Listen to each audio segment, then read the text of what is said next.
Racing isn't easy, but experiencing it is. iRacing puts you in the driver's seat with the industry's leading sim racing game.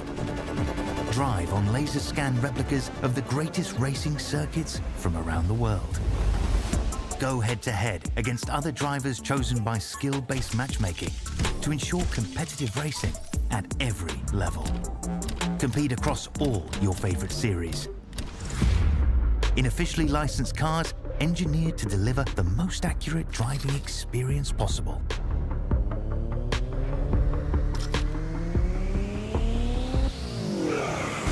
Join a race or host your own with players from across the globe. Race against the computer or in a league with friends.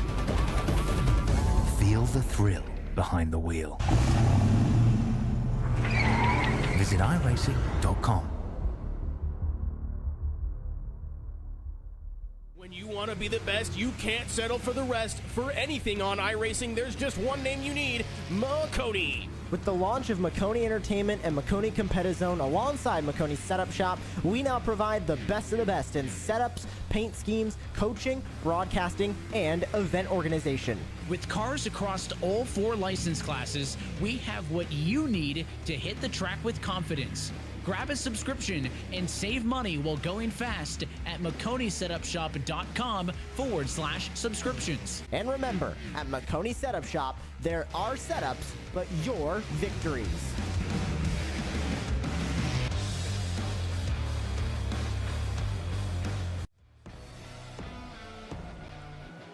Tonight, the FLCC, the Full Length Cup Challenge, makes its way to a track we haven't been to in a while.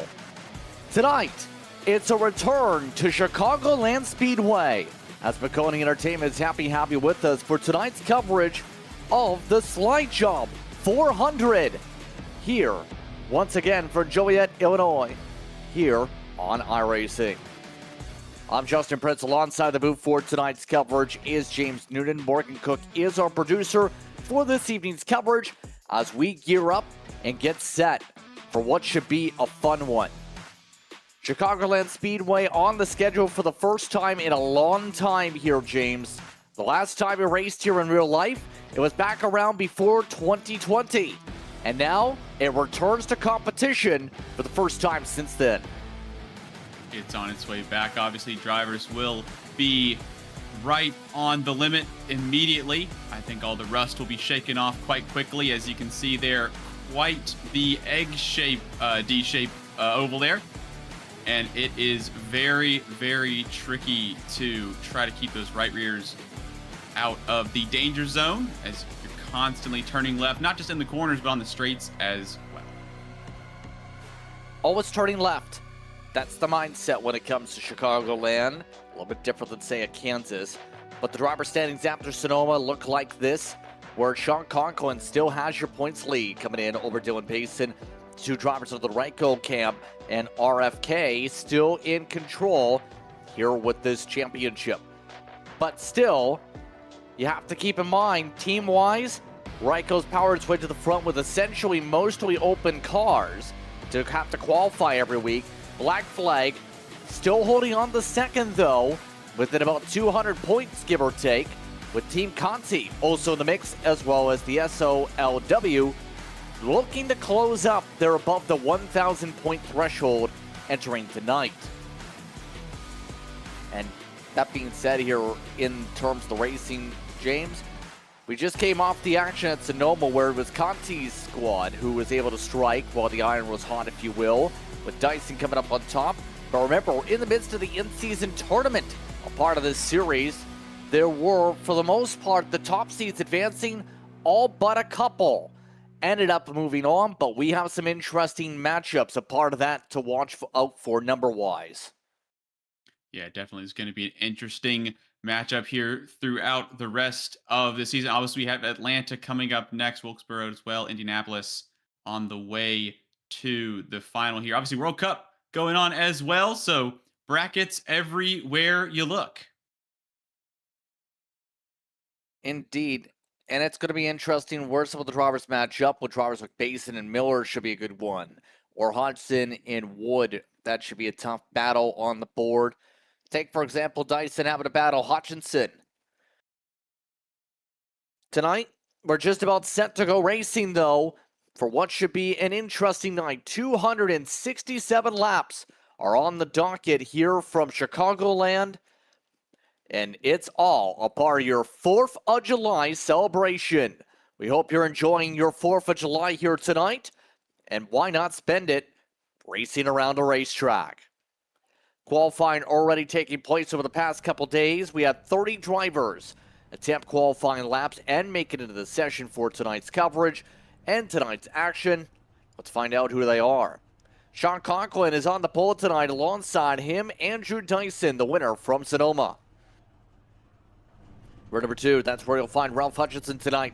Neil Pearson will start inside the top 4, looking to not get disassembled. Then it's Paul Gallimore starting in the 5th position tonight. Bobby Anderson having one of his better qualifying efforts in 6th. Matthew David Wood starts in 7th this evening in the 16 car. Nicholas Isaacs is inside the top 8. Then the top 10, Nolan Hodgson and Alan Duggar start up in the top part of the field, James. A little further back here, Casey Graves in the 01 in 11th position, 12th place belonging to Alex Coffey. Tyler Hunter lines up 13th in the 48 car alongside Steven Williams in the 98 in 14th. 15th is Hunter Truel in the 71 alongside Dustin Hall in the 1, 15th and 16th position. Corey Moore in the 42 lines up 17th alongside Thomas Kolmacheski in the 88. Brandon Hastings in 19th position in the 81 machine alongside the 30 of William Owens in 20th. 21st goes the way of Chad Stanner with Cliff Mullins down in 21st this evening. 23rd goes the way of Blake Coolett. He'll start alongside Tanner Marty. 25th will feature Sean O'Brien Jr. He'll start alongside Jose Medina. With a couple more rows back, you'll find Joseph Galana and Jason S. Taylor in 27th, 28th, and one more group of cars. Robert Miller and Paul Hill start at the tail for tonight's coverage. So they've added a pace lap for these laps. Andrew Dyson, of note, will not get the start at the front. He got an EOL penalty for this evening, so he'll have to come from the back to the front if he wants to win. Here's a look at your stages here tonight. Should pit in every stage in theory. 80, 165, then 267 are your distances, but it's a very strict 11 incident points. You better not touch anything. Yeah, absolutely. Obviously, off tracks can lead to something quite larger, but there's not really much of an off-track chance here at Chicagoland. It's going to be more about trying to stay out of trouble in terms of contact. And as the drivers make their way around one more time here, it's going to be an interesting thing, especially with Robert Miller so far back in the field. We saw them run quite well at Sonoma, considering that they were on the fresher tires earlier, kind of faded later in the race, but still ran a decent pace. Held fastest lap at Sonoma for a while as well. So I would expect that 15 to kind of have a no holds bar, go for broke move here at the early stages. So it should be an interesting night for these competitors here as they look to test the different lines around Chicagoland. Mind you, this racetrack, not going to be the easiest one for competitors to sort at times, but it will be fun. It did receive a graphical update. If you notice, there's a lot of updated logos around this facility. So we're all set for a new look Chicagoland, but I think there's one phrase you're getting geared up for, James. Boogity, boogity, boogity, boys, let's go racing.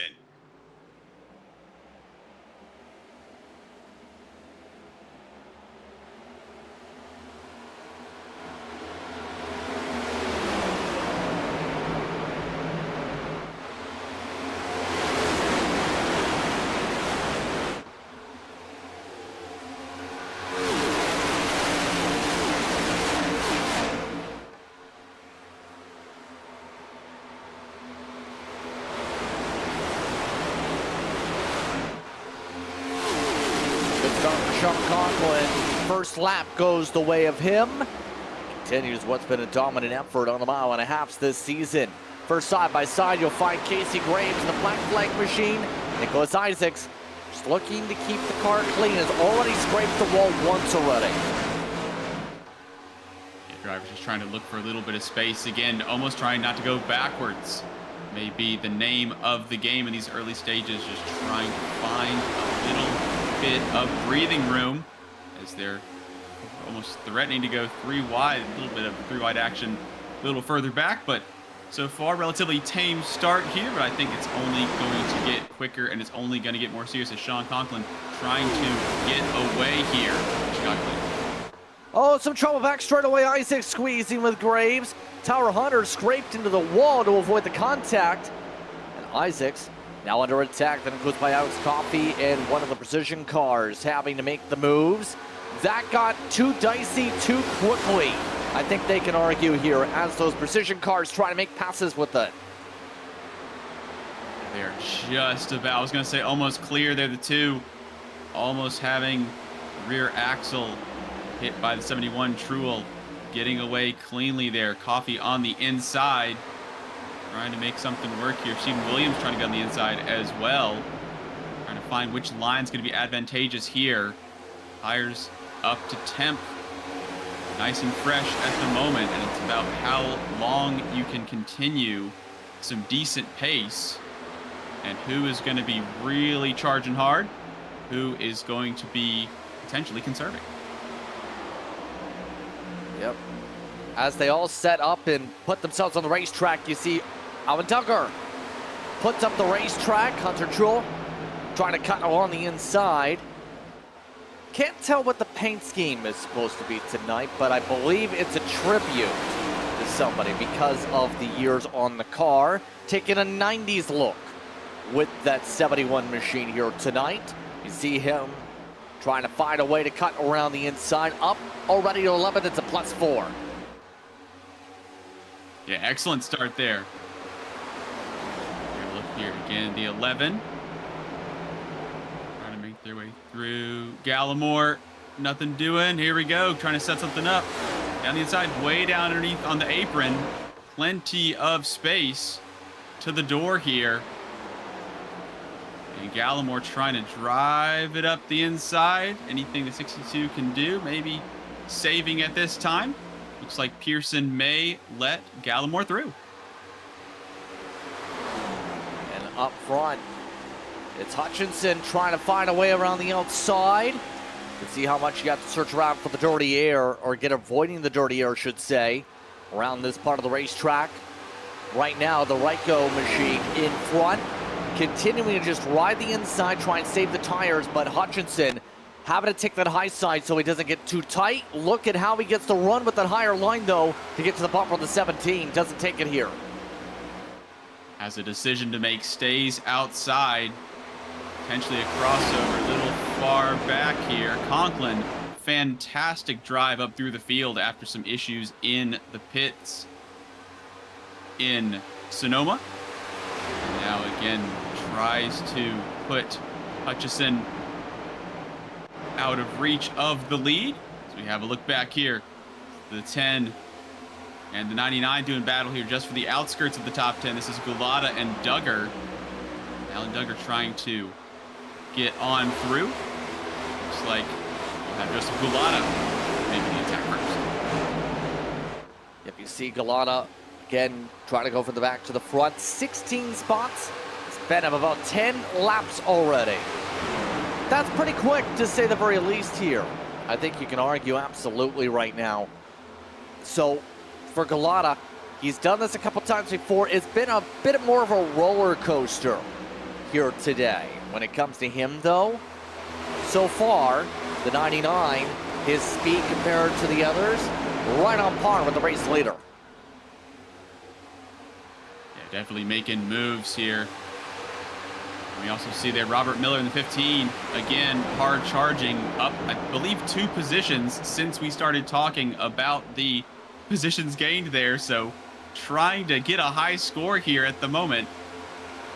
Really, really pushing it, and that 15 is on the move. What kind of tires will they have at the end, if they can even make it to the end of the quote-unquote stint these drivers are going to be trying to make. Obviously, 80 being the first stage. Drivers will need to be pitting before that as we have a battle here for the lead. JP, this is getting much, much tighter now. They are within a 10th, or just about. Yep. Right now, I think the top two are pretty much making it clear they're willing to work together here. They run the same power plan, if you will, so similar setup base as Cochran nearly got tight coming out of 4. We'll also say give a shout to the BMP car. Paul Gallimore is keeping up and looking steady to start. He's got short run speed, keeping up with the leaders. One of his best opening stages of the year as Wood passes by Anderson.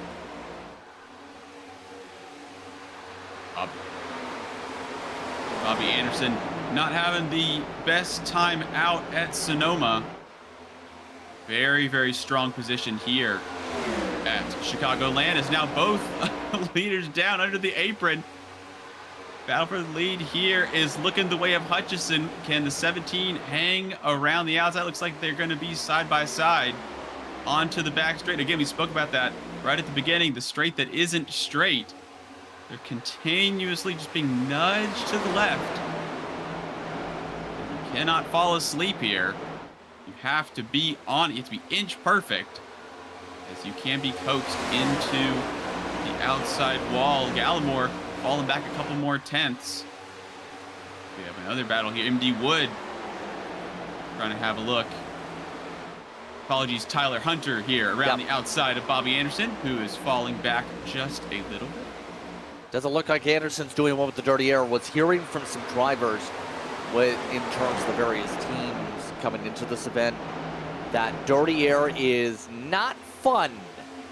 I think that's the obvious part, but it's to where you get serious dirty air tightness in this car here this week. You're dropping like a rock through the field. Talking, you can take a car that can lead laps if it's given clean air and put it down to the 20s because you can't battle in the dirty air as much.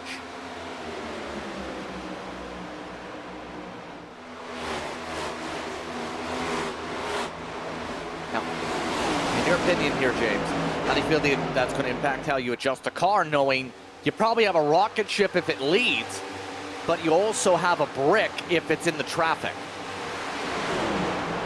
Yeah, it's going to come down to most likely the setups, basically kind of the suspension setups for the front end, trying to get it to bite when you want it to and to not bite, basically kind of push up the track whenever you are basically having that front end air. As oh good grief, that was quite a close one there from Gulata. We'll go around the outside of Anderson, who's still slipping back, trying to keep the car from coming around on you when you do not have the air over the rear, but you have it on the nose.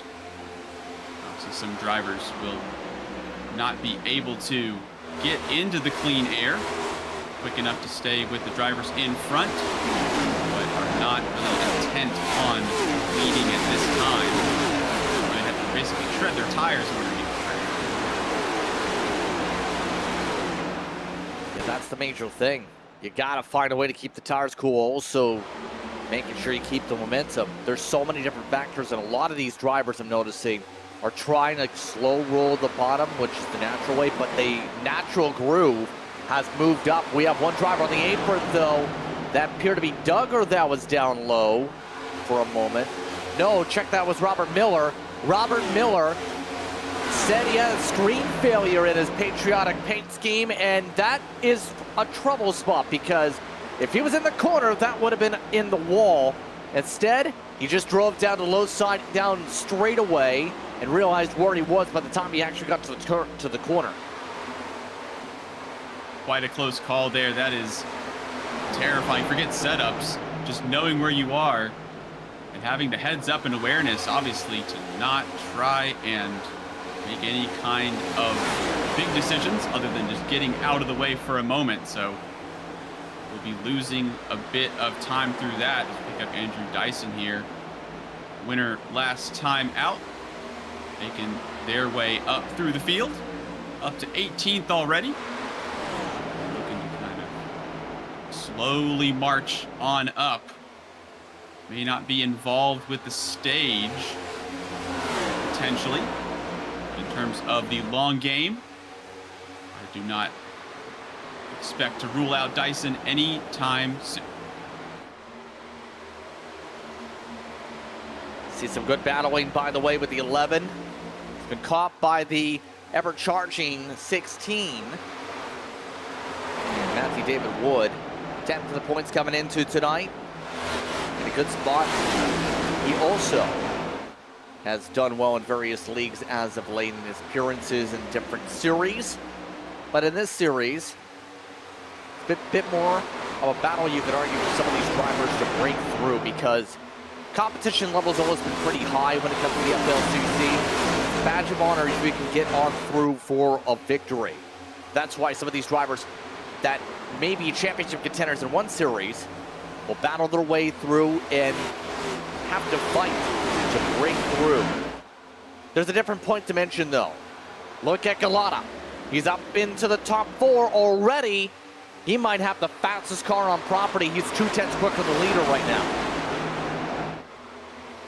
Here comes the 99. Yeah, again, about a second off of the leader at the moment. No intention of being third. Right on board here, straight to the outside. You mentioned, JP, the preferred line at the moment. Again, just trying to get a run. No room down low, just going to try to stay outside. Galata about as cool as it gets. And straight on through into the podium position. 25 laps we have completed here on this Chicagoland 4th of July edition for America's 250th birthday here.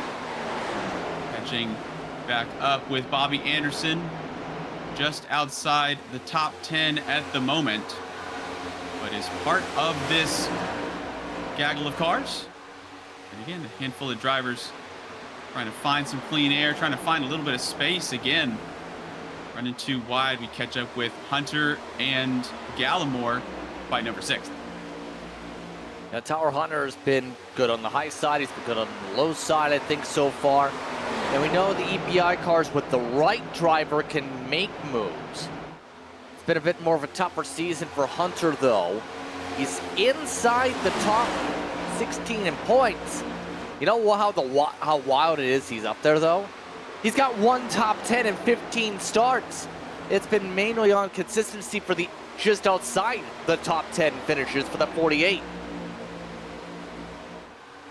It's been very, very impressive, to say the least. But wait. See MDW trying to get the spot back from Joseph Galata, trying to.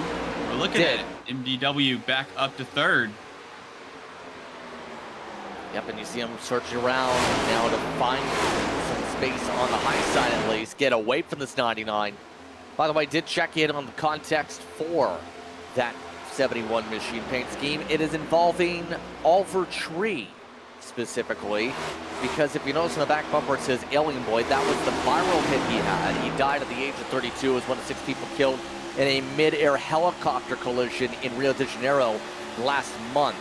Was also known for typical internet pranks and various different other videos that have popped up himself. So let's get honoring Oliver Tree here tonight with that special paint scheme is the 71, who looks to try and put together a solid performance in that 90s-esque car. Up inside the top 10, right in front of Nolan Hodgson, who is in the 12 machine.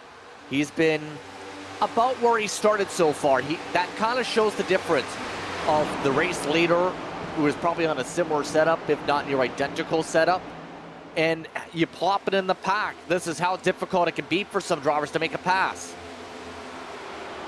Definitely is give and take when it comes to the dirty air. We spoke about that earlier on. Big difference. Also how you react right here. Speaking of reacting, around the outside, Galata now having to deal with Pearson. Pearson making it through. Like to see what the 99 has on the back straight. A large, not even a crossover. Doesn't have any kind of serious run unless we're going to have a peek to the inside. Nope. Outside again. And drivers, again, JP, you said the skill ceiling for this field is very, very high. And there are drivers in here who have had enormous success in other series that are really being tested and are, I'm sure, really enjoying it in the FLCC. And I believe that some of these drivers really, really enjoy these types of battles where they are being put right on the limit. And sometimes with certain drivers, it can almost be hard to find that. As we see here, an almost potentially 3-wide moment. It's brewing. It's brewing. Oh my goodness, quite close. And now everybody down to the inside. All of them getting back in line with the different groups that continue on here. Now, here's the interesting part with the fuel mileage. The estimate with this type of car, about 65-ish. For a track like Chicagoland normally is the case. We see Kansas is a good barometer where it's about in that range. We're talking about drivers getting, if they get a little saving in, maybe within 10 laps at the end of the stage. So it becomes the question here. Do you pit at the midway point, which is a few laps from now, or do you wait to offset by 10 or 20 laps and risk having to catch up a lot of time late, but being what would end up being 7/10 quicker on fresher tires, potentially? What would you do? I think coming in right at the mid-stage, I think that should be the game plan there, considering obviously we've had a ton of running, not a lot of drivers losing too much time. When it comes to the battling, I think that they're all being relatively considerate, considering they are competing, have to use different lines, but everybody seems to be able to go where they want. And we're not seeing any kind of door bang. Well, I was going to say no door banging, and immediately a little bit of contact there. And Hodgson and Hunter trying to sort this out there. The 12 goes a little bit up the track. And again, goodbye clean air. I think that this is starting to get a little bit testier than it was a little earlier. I think it's a bit testy. It's just depending on where you are running the field, how testy level. Gallimore able to shed off one, and Jason Taylor has had an issue. I think he tried to pit early and missed pit road.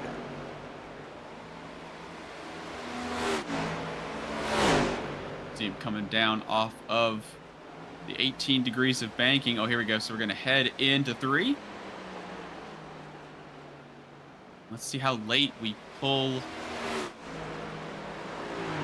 Extremely late. Oh, my goodness. Missed the cone, missed the entry, went to the grass, unsafe pit entry. And that is going to be a 40-second hold for Jason Taylor. First penalty of the race in the actual race of itself. Just heard a call on the radio, by the way, the 5. Bobby Anderson just came down pit road. So it looks like some of the black flag machines are getting the early stop here, splitting the stage in half. Yeah, again, I think that's going to be a good call, considering that you're going to have decent tires under the entire time. And will put you in quite good contention for later on in the stage. Maybe not the stage win, depends on who is out front and how the very front runners play it. Speaking of front runner, Sean Conklin. Well, Sean Conklin's about 1.7 out in the lead. We saw some serious battling further back as well. So there's Sean Conklin. And there's the other cars there. Hutchison, MDW, and Pearson. Kind of coupled up there are Hutchison and Wood. And then it's back to, again, this gaggle there, including Robert Miller, Duggar Miller, Hunter, Graves in there as well. And hold on. And Miller, I was about to say, as Miller has gone from the back of the field, Casey Graves just spun down pit road. The 01 having an issue on the entry. Second driver from that team to miss it. Rolf Hutchinson, his next teammate, will come on down. This is what the 01 had. Watch the entry.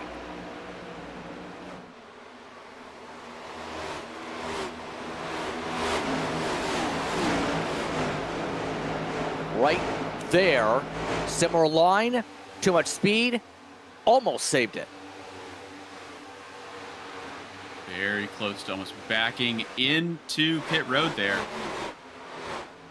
Looking for the quickest entry in, but trying to shave that amount of time can be very, very risky. And remember, these cars, about 3,400 pounds, not easy to get stopped. Especially after coming off of the banking, trying to shed some of that speed. The adjustment for the apron as well. A lot that goes into just getting the car down pit road. Hutchinson, along with Gallimore, Drool, as well as Tower Hunter, all peeled down together. Looks like the majority of the field going to go a little bit longer. Paul Hill is the one that's coming in this time, along with Chad Sanner. That have indicated, according to the race leader, Sean Conklin. Smooth entry for the NASCAR Coke driver. He's the only Pro Stripe driver in the field here today. And he's got a big advantage down on pit road in terms of space. We'll see where he cycles. Big lockup for Sanner amongst those in the wave, as majority of the field is peeled in, with Matthew David Wood getting led laps now on the track. Got about half the field on pit road as we speak. And again, MGW getting some fresh, clean air for a lap there, JP. So going to head on in successfully there. Neil Pearson will take the reins. And next up for the cycle, that's an Air Black Flag machine getting the chance to lead some laps here today. Or see just how much things are going to settle in for him, at least for the next moment. Here in pitting in is Andrew Dyson. He's running up in the top three. William Owens amongst those calling a pit stop as well. Leader is in. Coffey, Wider Arkin, gained a ton of time on his entry, actually. 54 was squirrely for a long time, trying to get the thing stopped. Again, the rear end really protesting as he tried to get on the anchors. Not tried, got it. As we have a black flag for the two. That's Isaacs. Yep, and I see them fall back through the order. Pit exit. It is pit exit. Remember, the speed limit here at this racetrack today is 50 in the sim. He was going 55, then realized he needed to go 50. And so the two is having to come down and serve that penalty. That will take him out of contention here for the next while. Dustin Hall, yet again, one of those trying something different in Conti camp. One staying out along with Cliff Mullins, the only two to try it.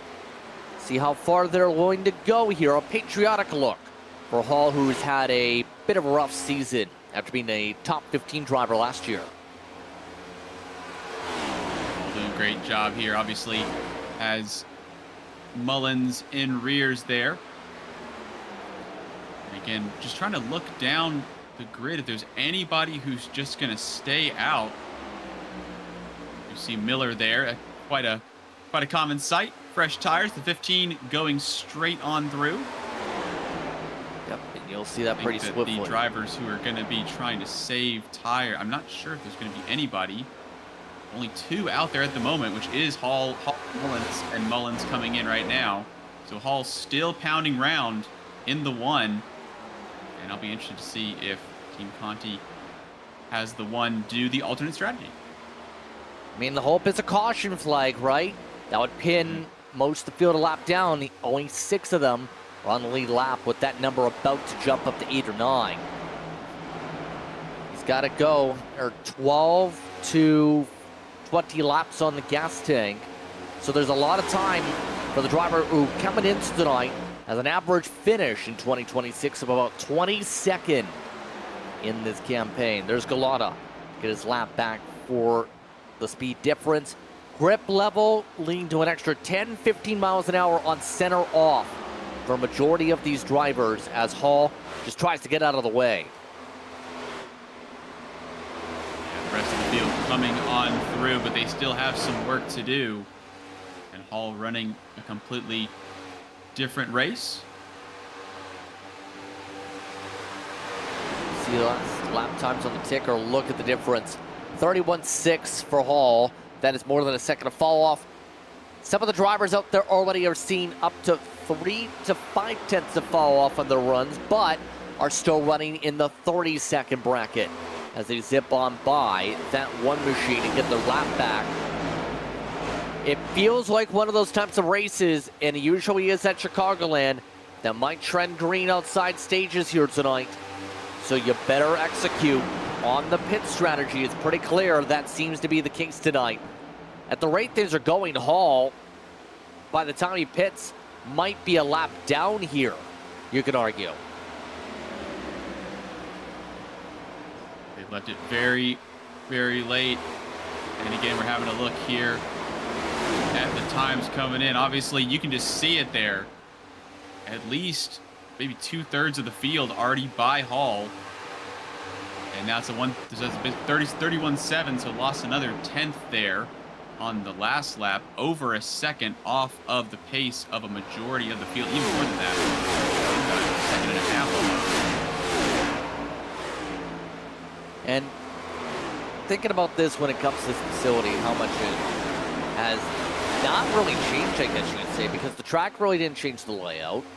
The facility kept the grandstands. It did host some Supercross events about a couple of years ago, but mostly sat dormant. It was either get back to racing eventually, which happened, of course, with no Chicago Street Circuit this year. There's a rumor they might go to both racetracks, apparently, out there. But the other option was make this warehouses. One of the biggest additions to the sightlines around the racetrack, a big IKEA warehouse is coming out of turn 4 these days.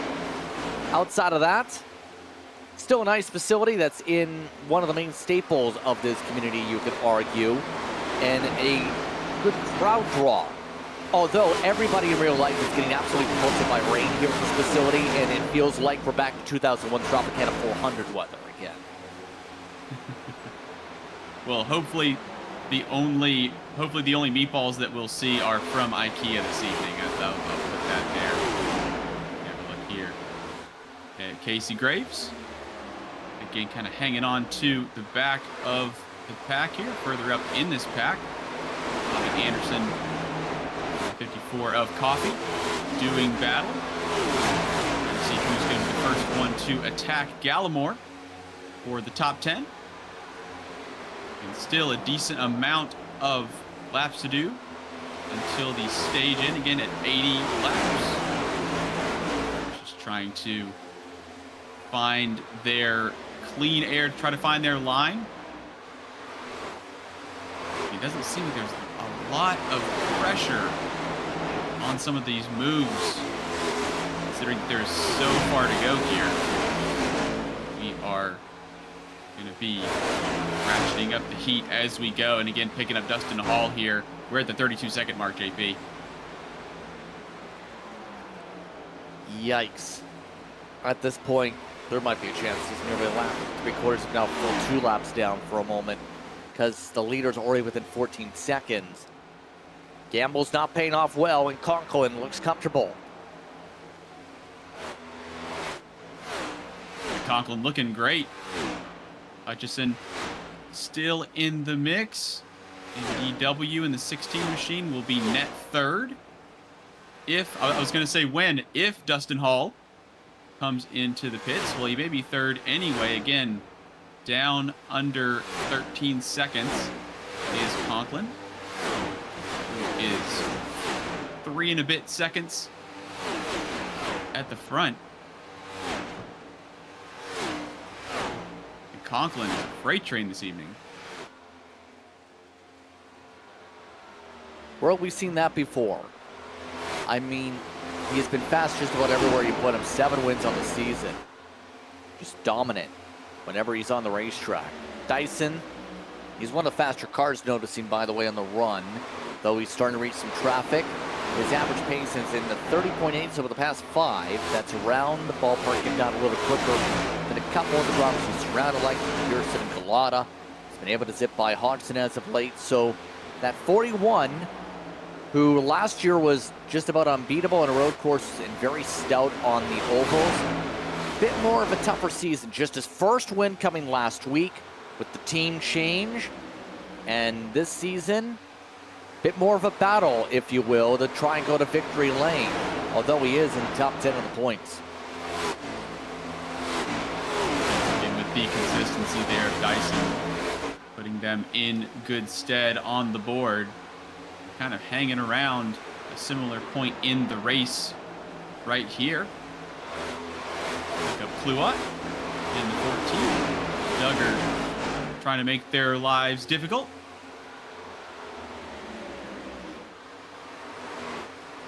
Trying to fight a little bit, if you will. The third car in the Ryko camp today. Oh, look at that for Hudson, though.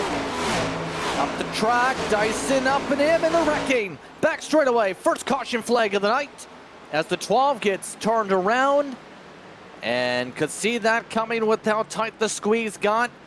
Dyson was up in the wall, bounced off of Hodgson. Hodgson bounces off of Dyson, and they all get collected. Right at the back of the top 10. It happens so, it almost seems like it's so slowly it happens here. 41 having a look and just can't keep it off the wall, but doesn't want to back out. Doesn't want to lose that overspeed. That's the whole point of staying on the outside there, is to come right back at the 12. Just unable to keep it from getting tight off of 2. Kind of curious if Errol came to play or just back to getting tight in that situation. By the way, Dustin Hall got the caution he needed. So a lot of people are like coming down pit road because you have 7 tire sets available in the pits tonight. So you have a few bankers, and for a majority of the field, you're upwards of 20 laps on the fuel. So for Hall, this is a potential net positive, depending on what happens here. If everyone comes down, it's going to get interesting for this one with clean air, as a few drivers still have to take the wave. Yeah, having to look down through all the tires. Isaacs obviously has the freshest on 14 laps, but that was because of some issues they had earlier on with the black flag. So might as well take tires while you're at it. Currently in 28. This is a huge win for Dustin Hall. Absolutely huge for his strategy here, because only 4 or 5 cars stayed out on the track here and didn't come in with them. So Hall, who had been running around the 15 to 20th range, give or take here tonight, very nondescript in his positions, is going to come out here with the 2 tire of Hutchinson in 7th on the call. This also helps out drivers like Miller, who have pulled the pin early. And Miller now running in an advantageous position, considering that they were shredding through, or assuming they were shredding through their tires with the kind of pace that the 15 had. So that will be helping Miller out, as the hard charging 15 will now have the same set of tires as everybody else. We'll take a break. Get ready for some wildness. You're watching tonight's coverage of the Slide Job 400 from Chicagoland. Racing isn't easy, but experiencing it is. iRacing puts you in the driver's seat with the industry's leading sim racing game. Drive on laser scan replicas of the greatest racing circuits from around the world. Go head-to-head against other drivers chosen by skill-based matchmaking to ensure competitive racing at every level. Compete across all your favorite series. In officially licensed cars, engineered to deliver the most accurate driving experience possible.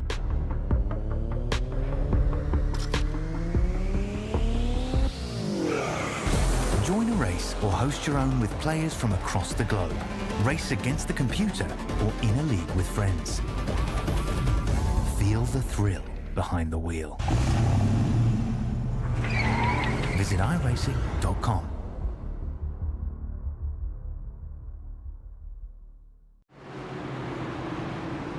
Welcome back to tonight's coverage. Here's who stays out with this call.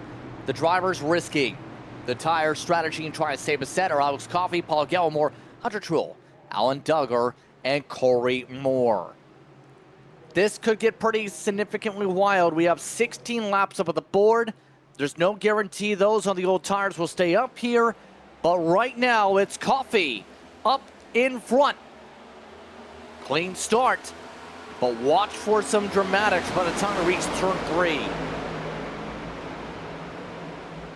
Hunter Truel did not get the start that they wanted, obviously making the outside work there as we are getting quite dicey at the back there. 3 wide, almost 3 deep. And it is really picking up here. Again, we have Dustin Hall there falling back a little bit from that advantageous position as well. Yep, and at this point, you can see how much of the shuffling's going on with the older tires getting swallowed up. That includes Conklin. That includes Galata going for it. Trying to get alongside the 17. Door closes in front of Conklin's face. Pushes Truel through. 3 wide behind him with Paul Hill trying to come through in the Bigfoot machine. Up for the race lead, it's Hutchinson though. On the 2 tires, making those tires stick. He's up to the lead, but for how long? Conklin's already 3rd. Able to get through the gaggle here. Hutchinson on the inside, Coffee on the outside. Creating fastest lap drivers pushing each other to the limit. Handful of scrapes out of 2. You can see how much he's trying to make it stick, and Conklin looking good here. See how much that 17 is trying to charge. Galata also coming on by Coffee. The pace difference right now already 3/4. So this is going to get interesting. Paul is keeping his track position, by the way, so the car's got speed. Wood is trying to make some passes on. Hill now does.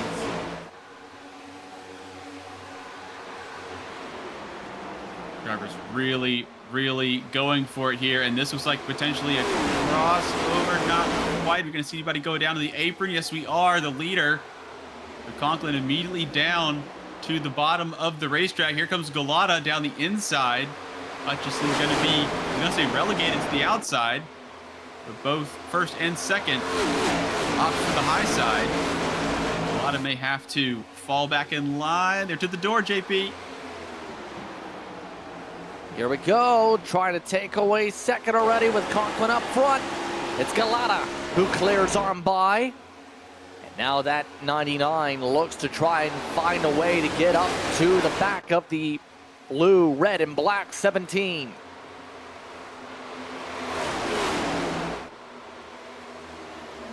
Conklin looking to just try and clear out if that's possible at this stage of the race.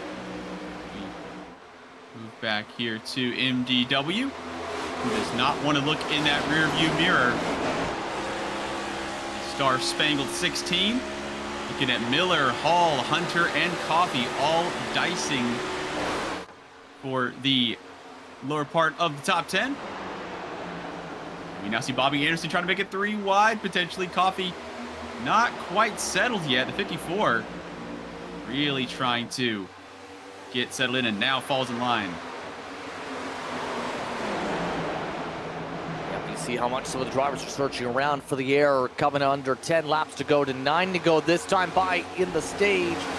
This one's pretty much zoomed on by so far tonight. As you can see, the 2-tire call not working out. Hutchinson's losing net time. He was second before. Race lead was side by side for a moment, by the way. Galata did get to the door with the inside line, but that's easier said than done. Conklin's using the top to defend. Oh, he nearly hit the wall, though. Now Galata's getting tight himself, trying to throttle up. Both drivers again, I say it over and over, pushing, trying to get to the front. It's a 2-car race at the moment. And running out of laps in the stage if you are Joseph Galata. Conklin really going for it. And trying to soak this pressure up. Go on board with the second place driver.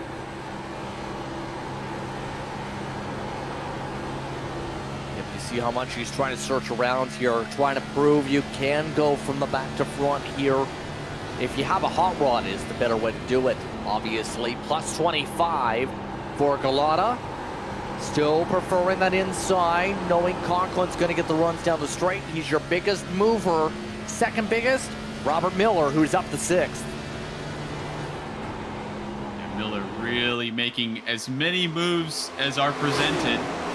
15 looking just to try and run out of cars to pass. Same for Galata. They have only one more at the moment. We are coming up to 6 to go in the stage. This is really almost a chess match at this point here. Galata's low, Conklin's high. As we see MDW going low. Again, Hutchison with the 2 tires trying to just hang in there. 5 to go in the stage, this time by. So outside of Dustin Hall keeping the track position, majority of the drivers up at the front were people who were able to get themselves to position. You see Galata's moving up. Shout out to Tyler Hunter. He apparently also took 2 tires because he had a 10-second pit stop during that caution period. He's holding up a little bit better, it feels like, than Hutchinson net position-wise, because he's still in the stage points right now. It's comparable speed to the 01 behind. Hutchinson did pass Pearson back. That is a teammate, so there is a change for 3rd. Neil Pearson trying not to get any, I was going to say ruffled feathers there, but obviously in cahoots there, trying to work together, make something of these last handful of laps. And Hunter making the most of that 2-tire call there in the top 10 still. Started in 13th.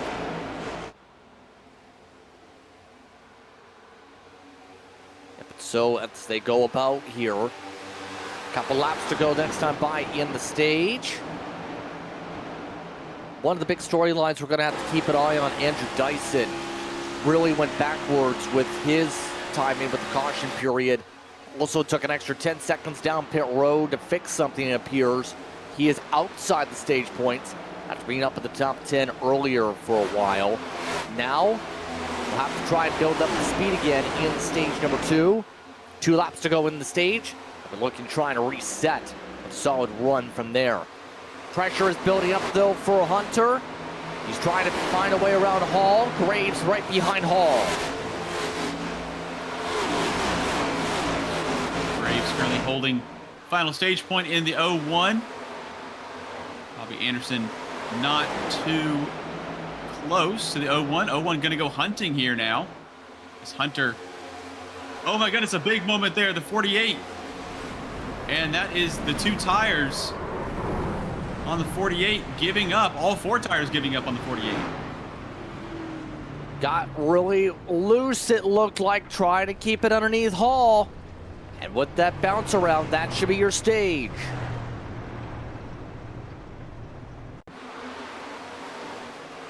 And race control just confirming it is the stage. We'll see what happened here. Look, that car just got loose. Goes up into the 1. Oh my goodness, T-bone from the 01 as well there. Graves looking for points. And there was nothing to be done there. What a way to end the stage there for a handful. What a way to end the stage if you're Conklin as well. Turning on the gas there, half a second. Stage 1 results, once again on screen as we've officially gone past lap 80. Sean Conklin is up at the front over Ralph Hutchison, Joseph Galata, Neil Pearson.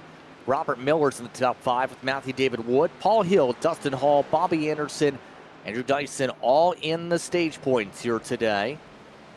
Look top to bottom at your running order as already your race leaders have made their way down to pit road. And keep in mind, the highest up out of anybody who saved the tire set will be Dustin Hall, who is in 8th. Everybody else that tried that strategy fell back to around 14th or so, about where they were running previously.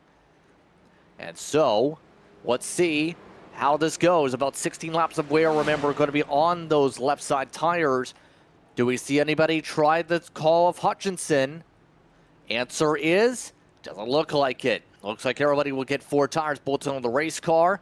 That seems to be the case via the pit stop times. Conklin, one of the first to hit the gas over Hutchinson on the race off pit road, and Galata, Miller, and Pearson come out behind. Yeah, Alex Coffey, also one of the drivers to stay out on the 4 old tires. The 54 still just outside the top 12, obviously fading in that final stage sprint. And the 54 will try to look to get back into at least the top 10. The 54 seeming to have some decent pace, but having a handful of moments. We're hearing some damage. Ow. What happened? Remember, got bounced off of, it appears here. Yes, that is right. So with that, Hall went from track position to having to get the side fixed because he did get the door damage potentially from the 48. That hit might have been enough to cause damage to either the left rear or to the suspension of itself. That's why he lost the time here. And he'll make his way off pit road. And so, because the caution happened around him, strategy doesn't work out at all here. And now we'll race to 165 for stage number 2.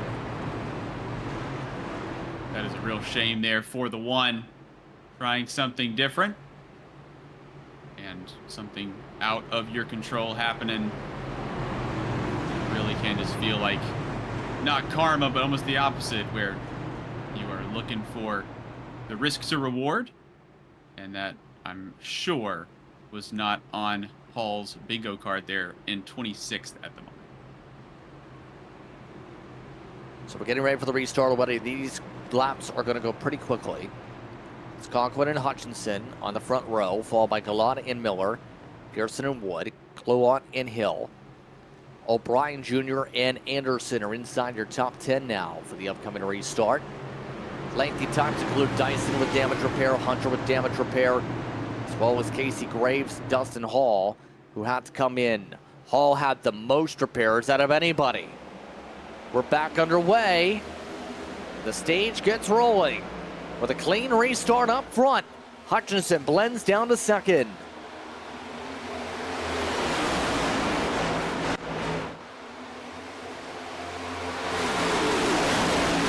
And now the outside's coming into play already for a couple of the drivers with the boost as they worked with the gears. Matthew David Wood trying to rotate on the high side of the 26. Good look around the outside. They all bunch up across the stripe for the first time in stage 2. Just looking for that clean air, looking for any kind of advantage. As out front here, this is heating up. Hutchison with 4 brand new tires. What can they do?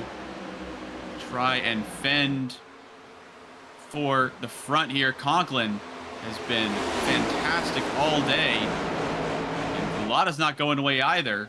And these 3 seem to be the contenders at the moment. Agree with you with the way things are shaping up as you take a look at a couple of these drivers searching around. William Owens, good start to the stage. Looking to avoid trouble this time. Car number 30. His machine now slowly but surely to an improvement, a part of the Lunar Racing Performance team. One of the teams actually in the top 5 in the team standings coming into tonight. Also some of the fellow drivers he's working with doing pretty well, like Tanner Marty and company. There goes Owens, passing around for 11th. Owens running a quite good race there. On the back of Coffey, and there's a bit of a gap. 14 of Blake Kluba. Looking decent here, and now Hutchison having some issues going from offense to defense, trying to blend that line. Hutchison has got their hands full up here. You're in apron turn 1. Stephen Williams is coming up the track. He was able to hold on to it. Kept it from going across into the field. He was racing offset 3 wide with the 11 and 81. No caution. Close moment. Then out of the corner, potentially changing lanes. I don't believe so. So again, we're going to be 3 wide. Oh, coming down and tagged in the left panel. That is a good job to make sure it didn't fly back up the racetrack into the lines of several of the drivers there. Race lead still looks like this. Conklin, Hutchison, Galata all staying lockstep, all staying in the same ballpark, but then at about 31,000 of each other on fast laps right now. So they are near identical on pace. This is already about 8 laps or so into the run, so it's going to be where somebody's going to have to differentiate something if they want to win this race with how close these setups seem to be. Drivers obviously pushing hard, trying to figure out which line to take. And as you said, they're getting to these lap times in very different ways, as they're not pulling too much of a gap to Miller, Pearson, and co. They are all bunched up right at the sharp end. Like they're going to be shifting around too much, trying to up the risk. As again, Coffee and the 30 of William Owens are continuing to do battle. Owens carrying the... Yep, that 30 machine doing pretty solid here tonight. It feels like Coffee up speed, same setup. Off the feet, but underneath them for the position speed solution side. And then we'll see the 54 dragging forward. Again, a couple of the drivers coming into today, and obviously you want to be able to, even if you're part-time, find a way up to the front. Coffee, you know, in his late performance, is a solid competitor whenever we've seen him pop up. 5,000 I rating driver, running though 2/10 off the pace of the race leaders in the midst of some of this traffic. I think you can argue, again, difficulties there to match up to the leader's pace, which is starting to see them start to splinter apart here. Conklin withstanding the pressure.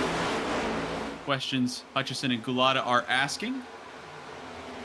Looks like Conklin may be trying to find that kind of middle line. They're not really looking for the low side. They're not going high like they were when they were wave and wave of Gulata attacking earlier on at the end of stage 1. And now here's about as close of an attack as Hutchison has made in the black and white 19.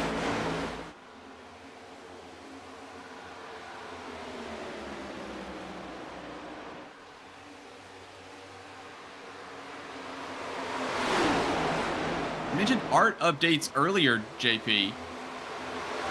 Is that going to be changing anything as we have a battle for the lead? That's a good question, because the pavement, in theory, hasn't really changed, but it is older.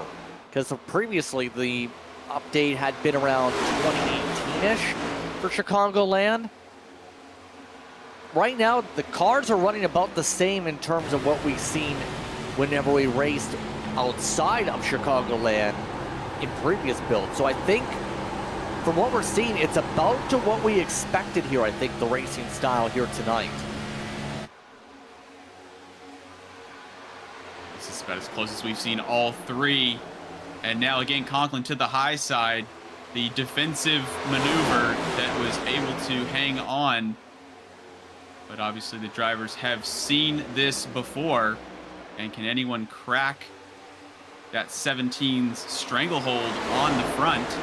As now Gulata and Hutchison trying to go for this. This is getting very close and slides up in behind us, Gulata.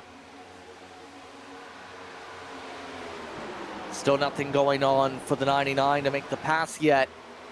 Remember, about lap 30 on the run was where he started to fall off compared to some of the leaders, though. He's right now having issues with looseness, though. Maybe it's starting to light up a little bit earlier here with the rears.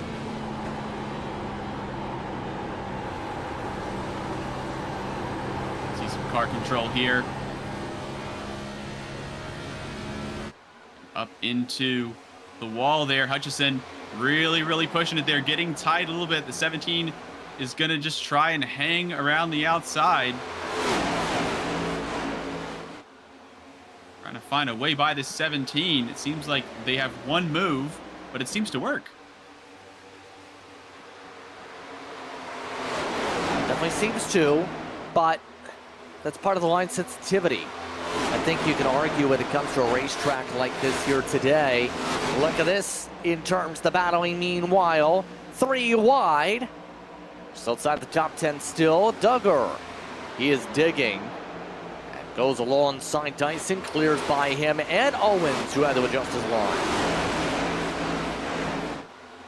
Owens trying the outside there, gonna potentially lose out to Hunter, who is on the way. So we see Dyson right in. Hunter taking those 2 tires earlier on in the stage, facing the wrong way at one point. And now battling the driver that started on the front row for 13th position. Now Dyson coming back at Duggar. Some good battling as Owens starts to fall off with the car starting to get tighter, it looks like, in his case. Race lead again. Checking in on them. No sliders yet. Oh, that was a big slide though for Conklin. Hutchinson going to take the opportunity to go for the race lead. First mistake of the night for the 17. And Ralph Hutchinson slide chomps his way to the race lead. Question is, can Gulata go with him if there is any response from the 17? There is immediate response from the 17. And that high side, again, we'll see it in offense now. High side attack as Gulata trying to close up here. It's only going to slow them down, not being able to run their preferred lines, having to share the racetrack. And as far as the 17 is concerned, normal service is resumed. But big moment there for the 17. Interested to see what second and third make of that. JP, I would expect that these 2 drivers would try to work together potentially to try to get to the 17, considering that they both tried their best. Hutchison now, Gulata earlier on, and it seems like they're not able to crack this egg.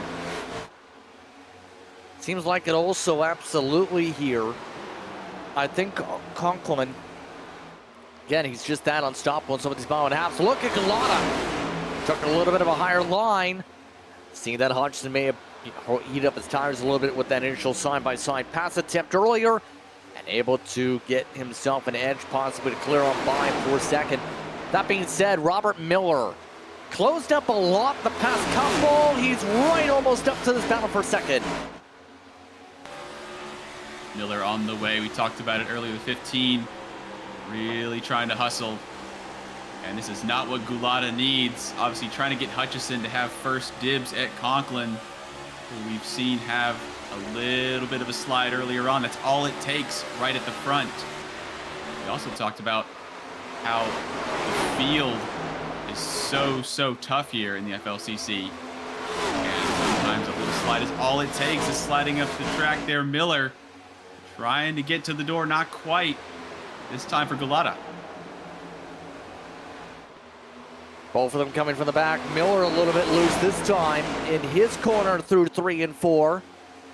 A lot of these drivers have been able to avoid some of the bumps that are right at the bottom of turn number 3 around that apron. That used to be a big problem here, but a few of these drivers just dancing around off that rear, making it hard to carry that momentum, it feels like. As they work their way to the back straightaway now.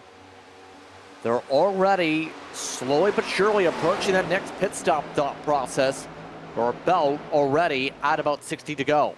As here we go again, Miller slides up and passes.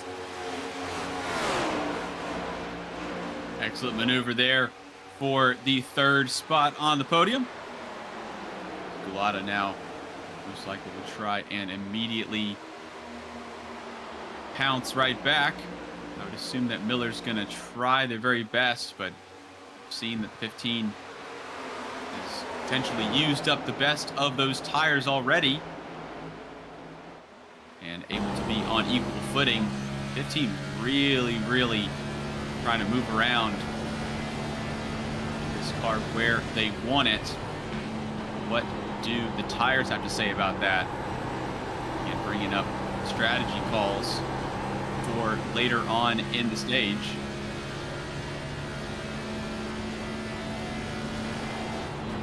Yeah, it seems like he's a little bit more stable-ish now in that SOLOW machine. Right now, Miller flying the flag for them here this evening. Meanwhile, speaking of trying to fly to the field, here's what's going on around Dyson. Sean O'Brien, pretty steady run here tonight. He's got himself the RI 250 paint scheme on the car tonight. As he'll try and find a way to, for the first time in a bit, get to the top 10 here in the blue machine.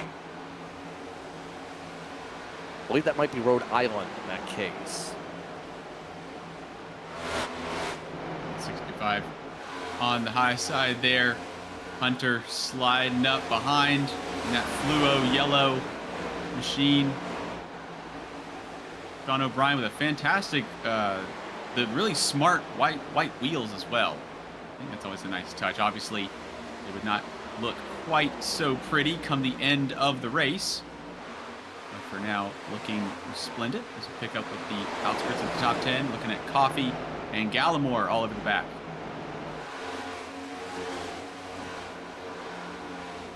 All of that to say as we look at a little bit further back again. A few of these drivers just trying to sense themselves some rhythm. Gallimore, he's right now running 10th. By the way, Pearson, that's interesting. The 62 seems to have good pace here at the end of the runs or the back half of the 30. Right now, that 62 attacking Galata gets it done. Oh, doesn't get it done there. Has an issue. A little bit of contact to the left, so probably to the right side of the 99. All drivers still facing the right way. Caution. And that's going to bring out a caution. Oh, it's that's 54. It's Alex Coffey. He got very bouncy, might have hit the bumps, and he's up the track. Oh my goodness. I think he thought there was a gap, gassed it up, and there was no gap. Is the 54 potentially looking to try to spin? So there's the spin there. And then the 10 just trying to stay out of the way. Oh my goodness. 65 just talking about O'Brien. And maybe trying to light the rears up. Yeah, it seemed fine until that point. That could have been played a little bit more differently there. And Coffey has towed the car for obvious reasons here. See what happened here. Once again, Duggar just avoid contact. Oh, O'Brien into it. Got off the ground there. And now we're looking at our pit box.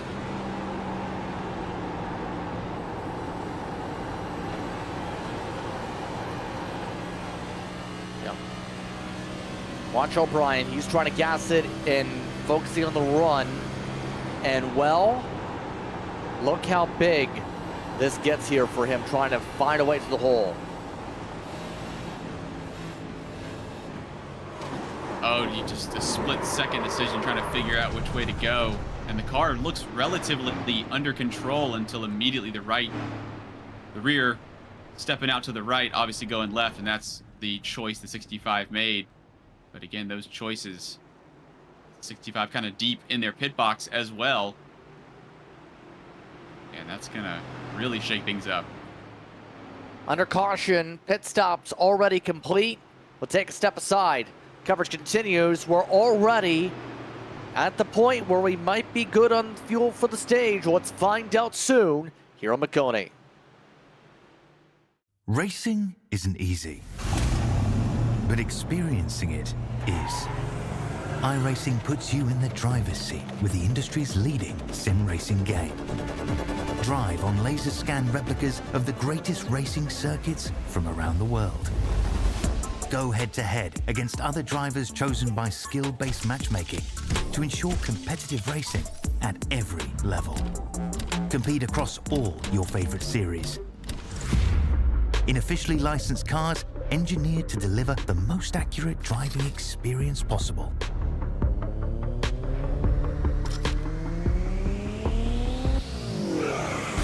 Join a race or host your own with players from across the globe. Race against the computer or in a league with friends. Feel the thrill behind the wheel. Visit iRacing.com. When you want to be the best, you can't settle for the rest. For anything on iRacing, there's just one name you need, Maconi. With the launch of Maconi Entertainment and Maconi Competizone alongside Maconi Setup Shop, we now provide the best of the best in setups, paint schemes, coaching, broadcasting, and event organization. With cars across all 4 license classes, we have what you need to hit the track with confidence.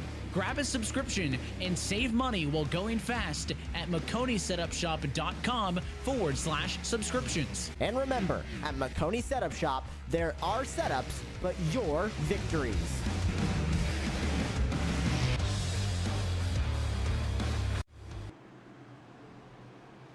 Restart time. Let's get back going. 152 to go in the race.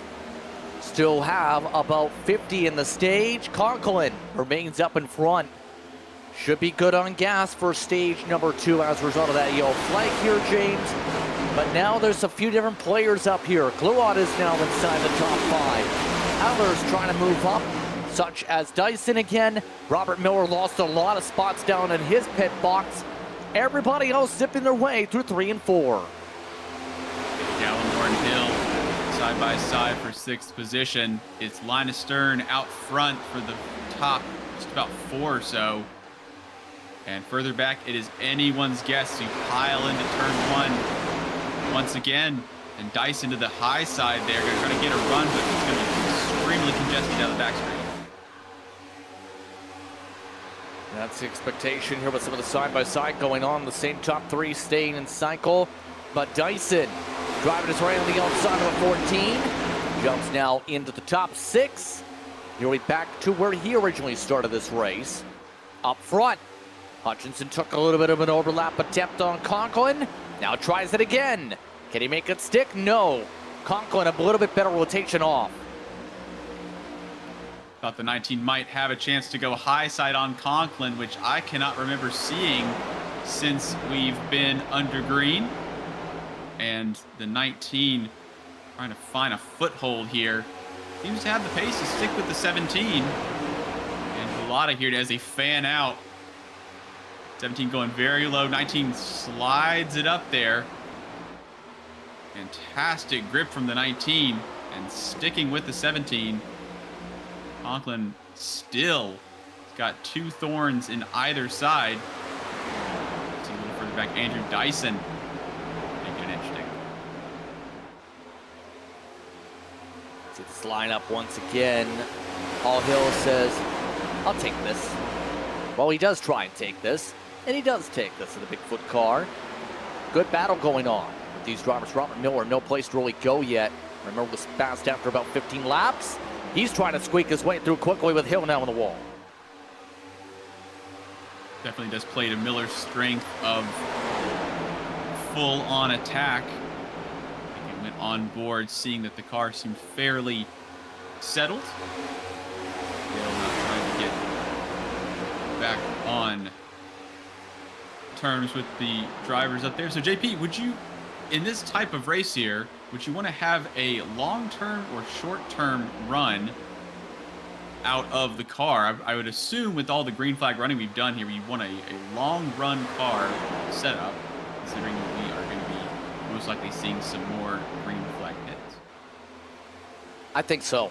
I think you need a long-run car because long-term, we've already seen it.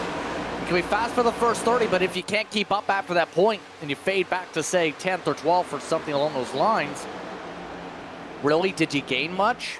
You're just hoping that there's a caution fest if you have a car that's only good for the first 30 compared to that's solid for the first 30, can contend if you have track position, but can outpace people if given space with especially a full run of green flag stops.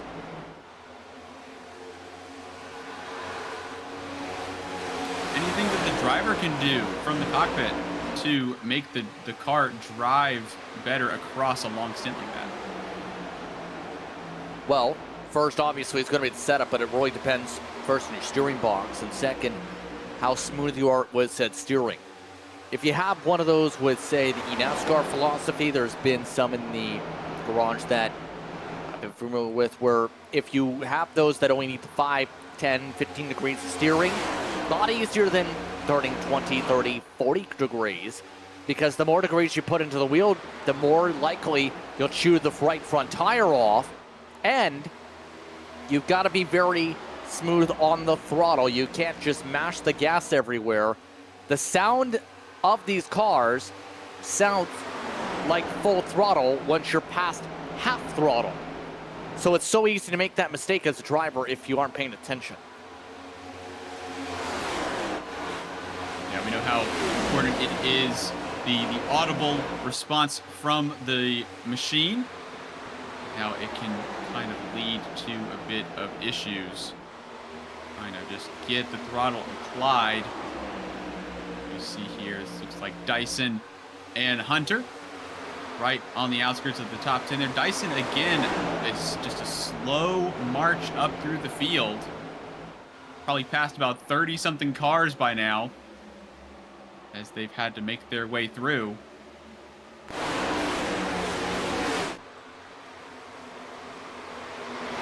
Yeah, right now most of the field dropped to the bottom this time. Still though, as we stand here, keeping relatively smooth is the pack, mostly single file at this part of the run. Curious for those of where Dustin Hall is running. Remember, had to get damage repair after his slip of the strategy earlier. The one has driven up to 14th, right in front of some of this wall contact that's popped up there. See how Hall has been able to stabilize this car back to a little bit higher than where it was running before. Able to find a good groove, and doesn't seem to have too much trouble from behind. Decent amount of air up in front. Hopefully the one will be, or obviously the one will be wanting to change that. Chase down Brandon Hastings in the 81. Alan Duggar and Dyson, as we were speaking about a little earlier on. Battle there again, right outside the top 10. 81, another one of those patriotic liveries. A ton of red, white, and blue, along with some other liveries that are not red, white, and blue, but that are relatively patriotic here.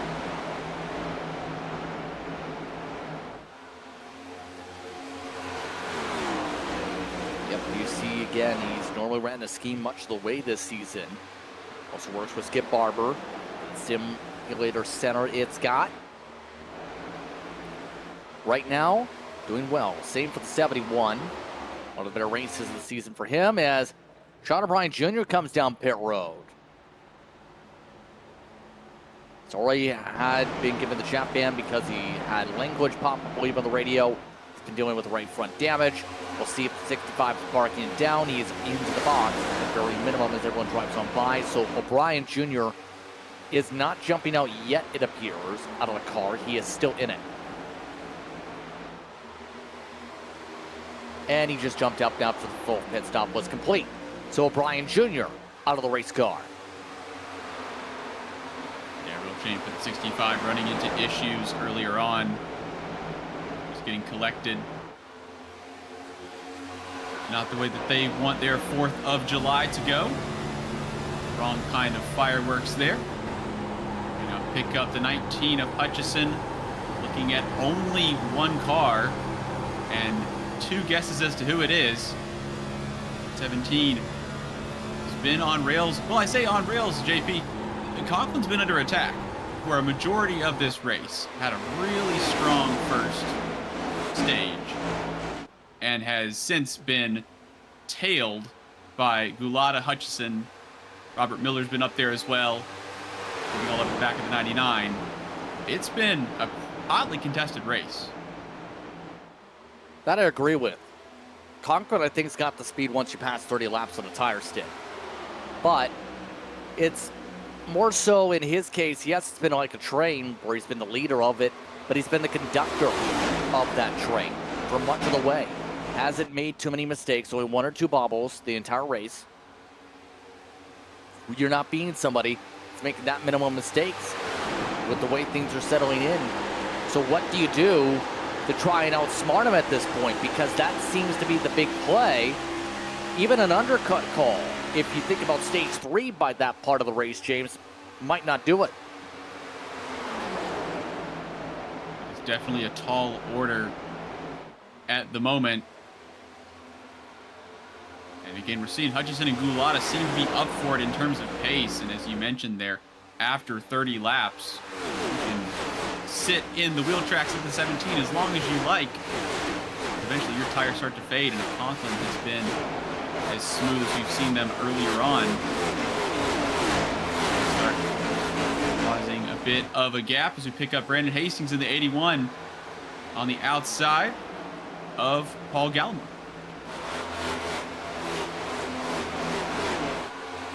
See how much that 11 machine tries to rip to the bottom. Remember, was up in the top 5 to start this one off, as slowly drifted down as the sun started set. This race, when thinking about it, is a near 7 p.m. skybox here today. Track temperatures haven't touched upon too much, right now in the 90s.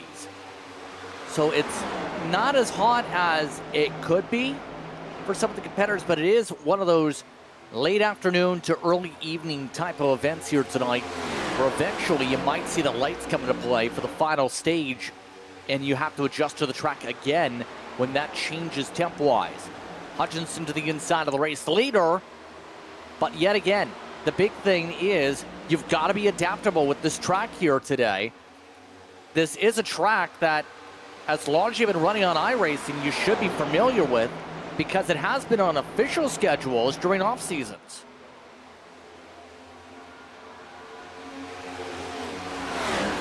Quite cool. Leagues love this place as well.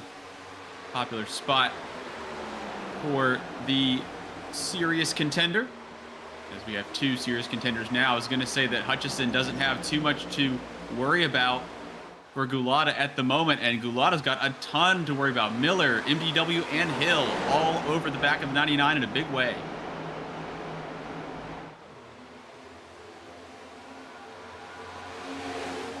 All Hill says good. I think that's because he was saying you're clear for the pass. He was trying to stay communicative, I think. Paul Hill already apologized on the radio, because there is some aero games you can play. Try and take the air off the rear of the spoiler. It comes to play if you get close to the bumper. Try and get to the quarter panel. Try and pull someone back from the straights, obviously. It's not as much, but you will see it, especially sometimes with the aero wake in the corners where it would disrupt both the cars. There's a lot of different ways that can come into play. I'm not sure if you've seen that video with Justin Yee by any chance, James, where the aero, it was interesting how it was talked about, the dirty air effect versus clean air effect, just running a different line in the corners.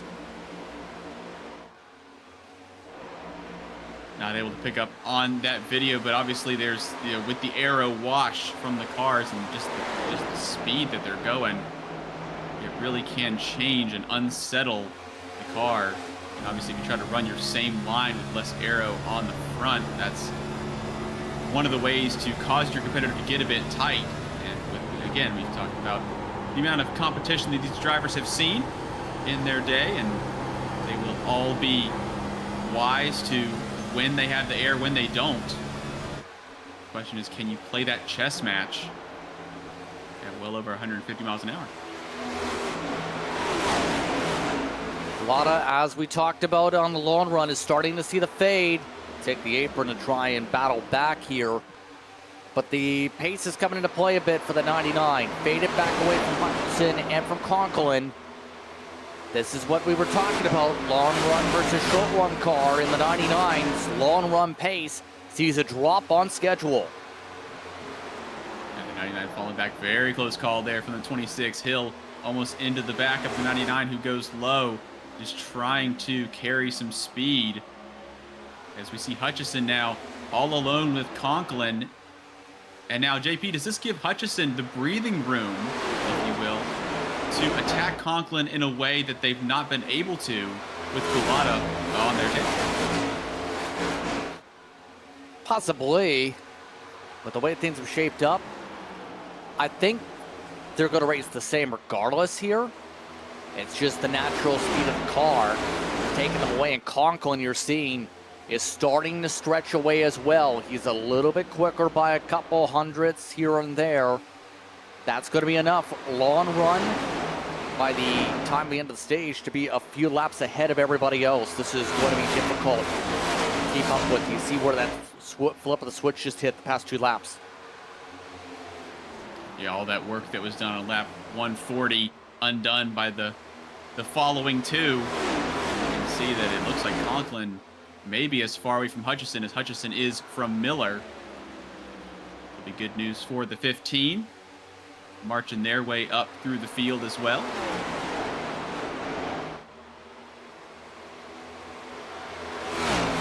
Right now, I'm curious where some of these drivers are going to end up being. There are drivers faster than the leader. It's just they don't have the track position.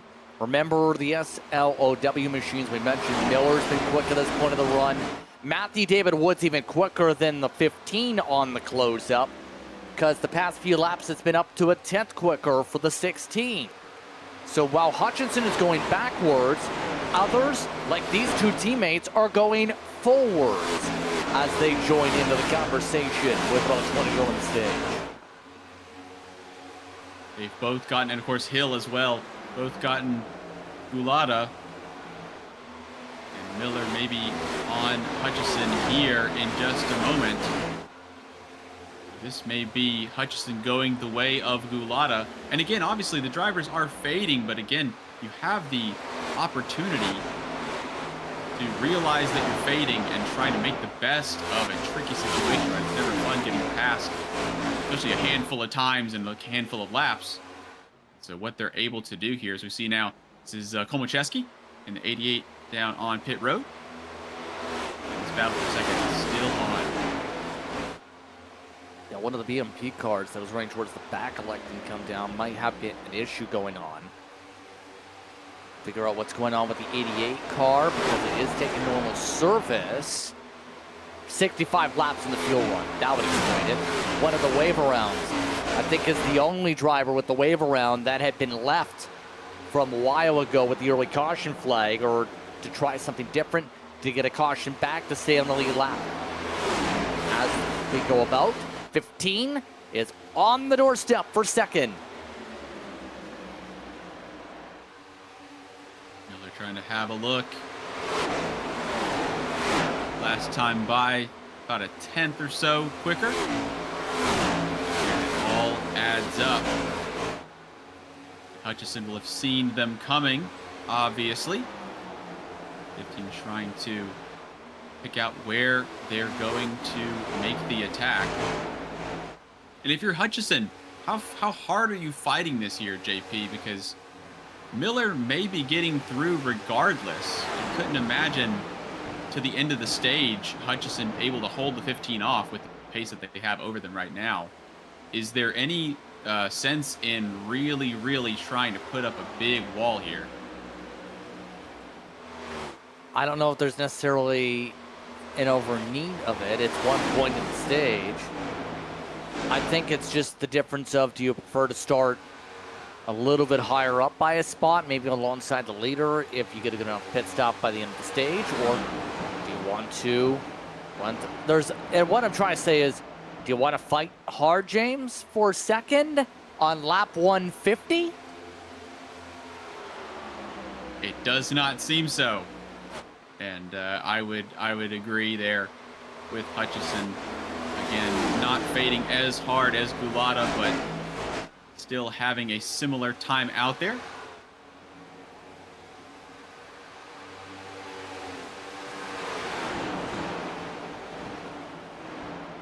Yeah, Miller is still faster than the leader, so there is a chance this goes his way with the pass. Last time by, he was a 10th quicker.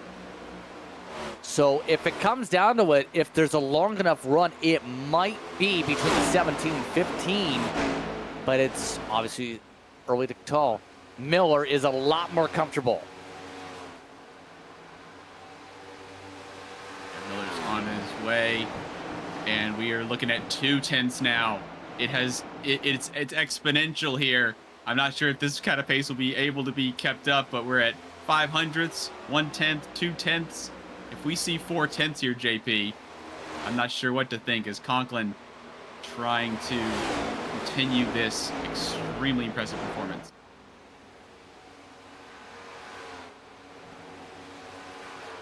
Yeah, you see how much the difference is in the corners right now coming to play. There are technical times that time. Conklin still running the middle in 1 and 2. Robert Miller in the bottom in that part of the racetrack. See them separated still by about 10 car lengths and slowly chip it away. We're coming up to 12 to go on the stage. Now, is Conklin... Miller's obviously in Conklin's threshold here. I would not be comfortable if I was Conklin with the way that Miller is coming at me. Obviously, the lap times have adjusted a little bit. They are almost dead even. There's a handful, 200ths in it between first and second. Conklin is trying to eke out the lap time if they can. And if Miller is a 10th or, maybe a car length behind by the end of the stage, so be it. But that's all the 7 people need to win as the third spot. MGW trying to have a look down the inside. That's now one of the cars we talked about that has speed here long run. Matthew David Wood would be very happy to try and get a win here today.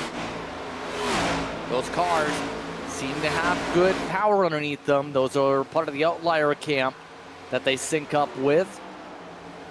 Matthew David Wood representing the outlier part of the group. Altus on the side of Robert Miller in terms of those alignments, if you will. All that's to say, 10 to go in the stage. As Conklin tries to run the wall and ride the cushion, Miller eating the gap as much as he can in the corners here. Those differences we'll find out. Or they converge in time for a change.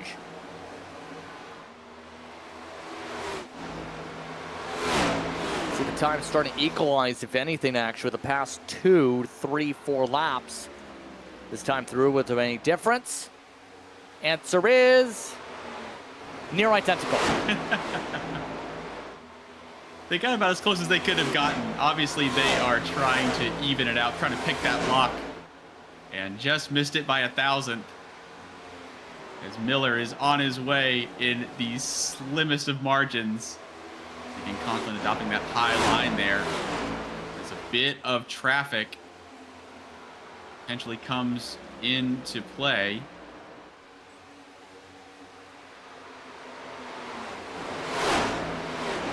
Yeah, I think at this point, especially now that the reaching lap traffic, they're starting to reach. Owen Hodgson, Miller just knocked the wall down. A little bit tight.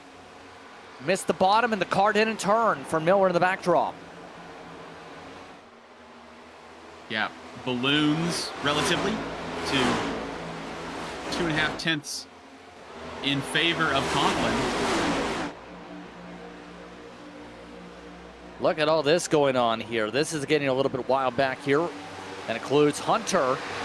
This is still in the stage points, mind you. 6th or so. All grouped together. Galad has been falling back. Kluot offset 3 wide in the wall. It's close. They're able to avoid contact, though. Galata is dropping bad.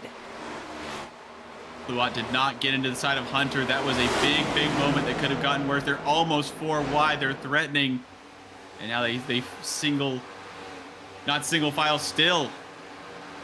It's now Gulata trying to give Kluot the hurry up. And now dives down the inside of the 14. This is going the way of, it's hard to tell there. It looks like Kluot has got it for now. It's a 7-car duel, if you will.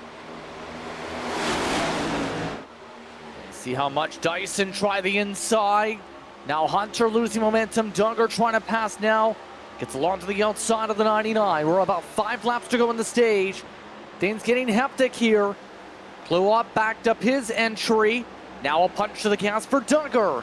Making the way to the wall goes the 14 and the 10. The 10 getting into the back of Blake Kluot. And they are still side by side. We're now 3 wide there. It's Gulata out in the front, and they're about to go 4 wide potentially. Always threatening another wall strike there. And again, the 48 gets a big shove from Dyson as Hunter hangs on to it. They are all getting the hurry up from each other. They're fanning out like crazy. Yo, here we go. Bad moment there. More diciness continuing on here. all this as well. We're coming to 3 to go in the stage. Galata trying his mightest to hold on to Sam. Dunker again with the run. He'll try this for a 3rd time. The lead out front is ballooned to about 2 seconds. Meanwhile, 2 seconds covers all the cars on your screen just about. Outside, Kluot trying to clear the 99. Can't quite tell. Just barely has it. And now Hunter trying to have the inside of the 99. Who's been scrapping through this. High side there for Gulata. Gonna try to get the run. Nothing doing. Here comes. Looks like Hunter Truel in the 71.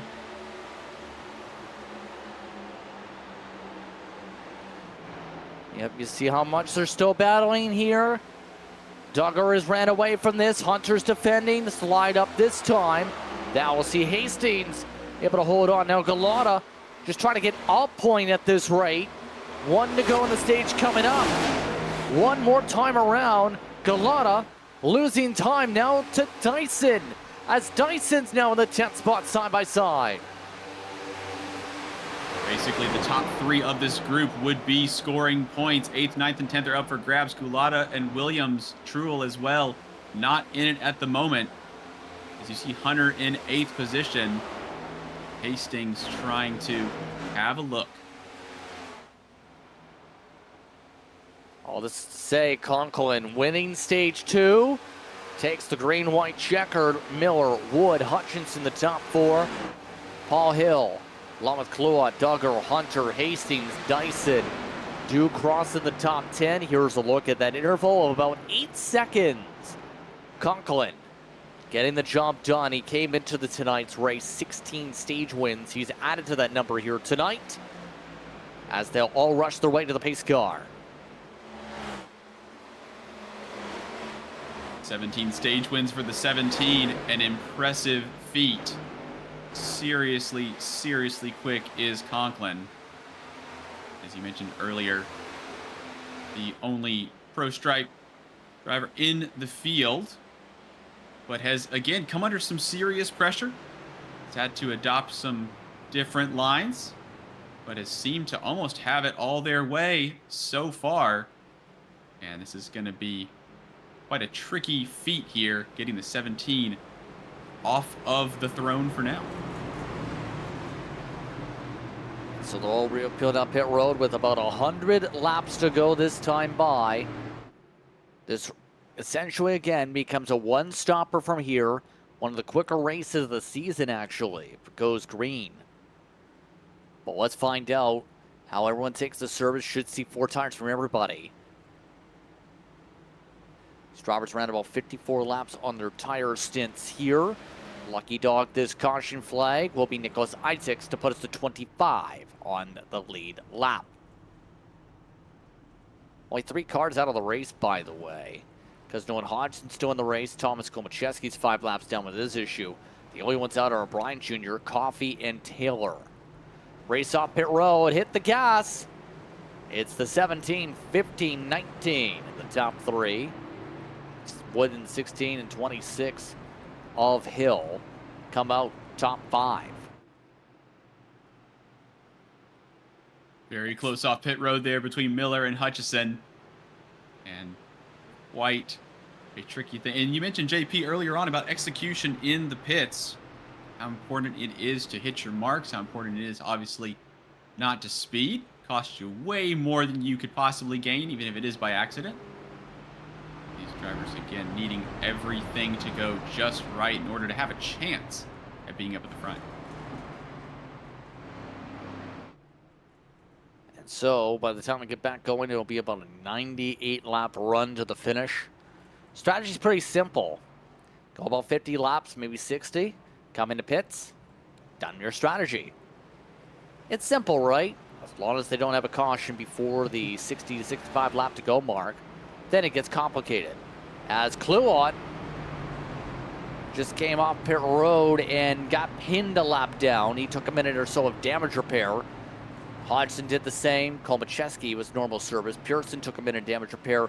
Graves, Marty, and Williams also had to get damage repairs under the caution, James. The two of Nicholas Isaacs showed a black flag for a moment. And the car that is currently scored in 25th. He left. I don't know why. His black flag was cleared. I think he came down pit road after getting the lucky dog, came down the lane, then got the black flag, I think for a pit road violation or something. Towed before he even got to his box and said, I'm done. I don't know if that's exactly the case, but the 2 is out of the race. He's showing that he's in his box at the moment. Fortunate for the 2, not having the best of days. Green, backing away. Try this here. Look at the way the inside got to jump. The outside's bumper to bumper.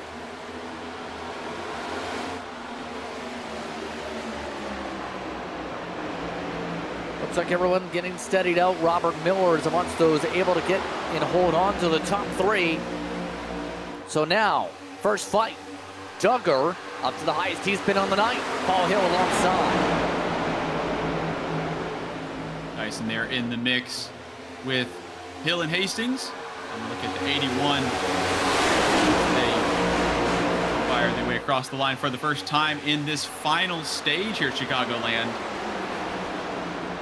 Dyson's run to the front has seemed to have been halted a little bit. Trying to punch through and now hits the wall. Apologies. That was a 71 there. That was Truel. Get away from the 48 of Hunter. They're still scrapping at the back there. Yep, you see how much this is going for the race lead. Hutchinson, he's trying this again. He's tried a lot tonight to find something, anything. To get an edge. Got the side draft. Trying to pull him back. Conklin still has the middle, though, to pinch. Conklin with plenty of composure here. How far does the 17 come down? All the way is the answer. Postage stamp might have fit, but extremely close margins here. That's the kind of move. Hutchinson in second position.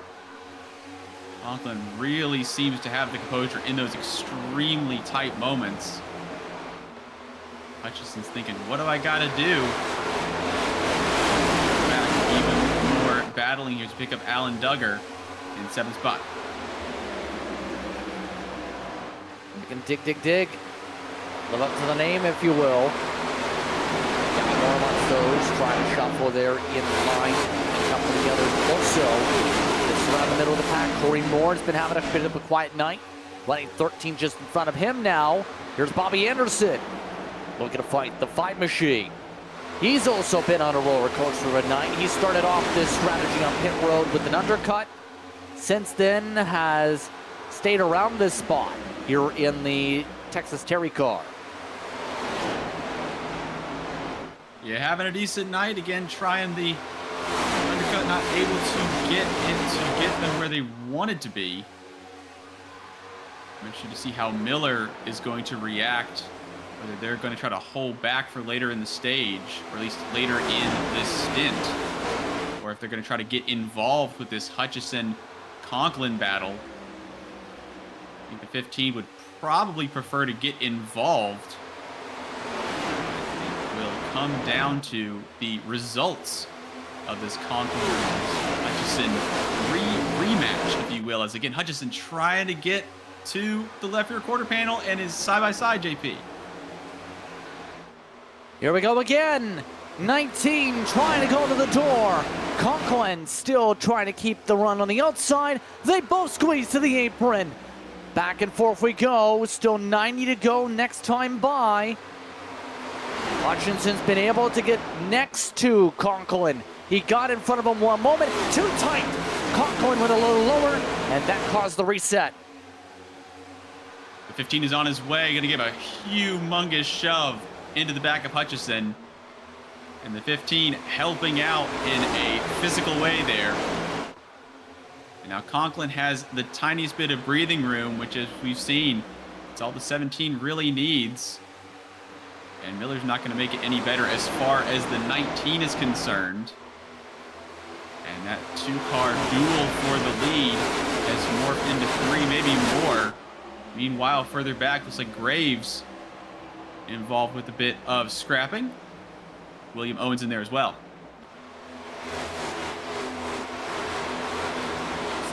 Play. We haven't talked about Medina. Munsto's trying to find a way to do something. Running 21st, the first to engage Motorsports Cup in our series, has had a quiet one. Just finding his time is what you can at least say. Keeping it clean. Compare that to some of the others too. William Owens made some waves earlier. He's trying to do the same. Casey Graves on the recovery drive from passing. Issues earlier on with that incident, getting collected, looking for a good clean run to the end here. And my goodness me, this is Conklin and Hutchison still out front, Miller right on their heels, and the front is just getting, I was gonna say stuck. The 17's flying, but these drivers, it does not seem like it's easy to lead here at Chicagoland, JP. It really does seem like Conklin is almost doing all the work when it comes to trying to punch the hole in the air. We talked about dirty air earlier. It seems like it's not really helping Conklin. And unless they've got nerves of steel, which they may have, I would be impressed if this is its active. Yeah, right now, just playing the game is all you can say. Conklin, we know, has long run pace. Hutchinson has the same amount of speed for the first 30. Been the trend, but Robert Miller is, again, the different variable in all this. He has not had to gain as much time, obviously, this run. In about 15 laps, that 15 is going to have a great opportunity to go for it. The more that Hutchinson burns up Conklin's tires, at least tries to, the more that helps him. Hutchinson trying to do it again. I'm going to look here to the door, and he kind of slide up there, getting closer and closer out of the corners there. A little more room than we've seen a couple of laps ago. Conklin able to clear straight down to the apron again, and here comes Miller down the inside. Here we go, Miller now at a P2, but for how long? That was nearly a turnaround. Now it's Hutchinson able to get along again. He wants that spot back. He's not really pinching for it compared to what we've seen with Conklin. Still door to door. Yeah, Miller kind of controlling 3 and 4 there, kind of moving the 19 up a little bit as opposed to the 19, as you said, pinching down. And they bang doors into 1. And they both stabilize. They seem fine. The 19 may be able to clear. Has it done, and still right with Conklin. This battling is not letting the 17 get away. Again, potentially, maybe trying to save. And most drivers, we assume, are opting for cutting this larger stage in half. As we see now, MDW trying to enter the conversation. Yeah, now it's two teammates working 3rd and 4th as well again. Pearson, again, is showing long run strides. He's picking up a few spots here on his quest to pick up spots. The downside is it's down to 18th for him, so it's a lot more different than earlier. Up the road in comparison, now more running 30.8s. Drivers, compared to the race leader in this part of the field, a 10th off. Yeah, it's fairly even throughout the field as we're seeing 30.7, 30.8, 30.9. Obviously, those tenths all add up. I couldn't even see Hutchison for a second. I blinked, and all I saw was Conklin, because Hutchison is a shadow as the sun continues to set here. Oh my goodness, Conklin! All kinds of sideways. Rear end trying to step out there. Does Conklin have anything for the 19 after that big moment? Here we go again.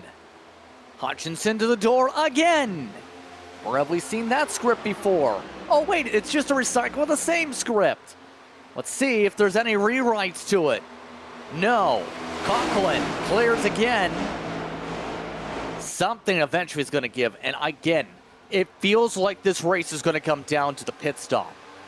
We talked about earlier, it might not even be as simple as just an undercut of a lap or two to the leader with what we're seeing here because the long run difference.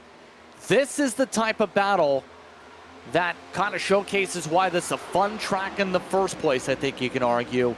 And it's, again, why some like to see it back in action. It's been reported by many. They've been having fun all weekend in races, league after league. Yeah, it definitely is one of those tracks that it seems like it's very hard to lead, which usually provides some good action for us here. Obviously, Hutchison would love to be in that terrible position of leading, and the 19 has been making it their mission. And now here they come down to the inside. Where's the 17 going to go? Way up high is my guess. And no, tries to pinch the 19 down low. High side's Robert Miller. Almost got himself clear, actually, this time. Oh, that was close for the edge at the line. It was Hutchinson who led that. Just the fourth led lap of the night for the 19. Conklin's led 161, but that loss of momentum gives it to Miller. Miller slides to the bumper of Conklin. They're racing like there's only 7.6 laps to go. Now Miller tries to push Conklin up the track as they both go up on the high side. Miller can't get it a stick, nearly hits the fender. 15 trying to say, Hutchison, watch this. They are dicing it out here again, as you said, like it's the end of the race. Assuming that if you get in front of the 17, it's, again, Miller, a little bit of a twitch there. And now Hutchison trying to come back. Miller had a good opportunity.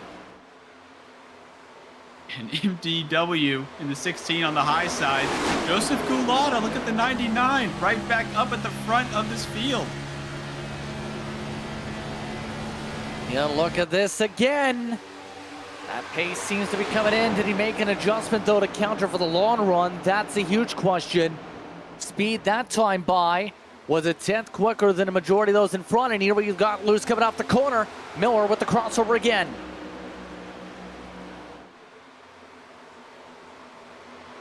They are really, really going for it here. Fantastic to watch, but these poor tires. And again, it's bringing everybody else in.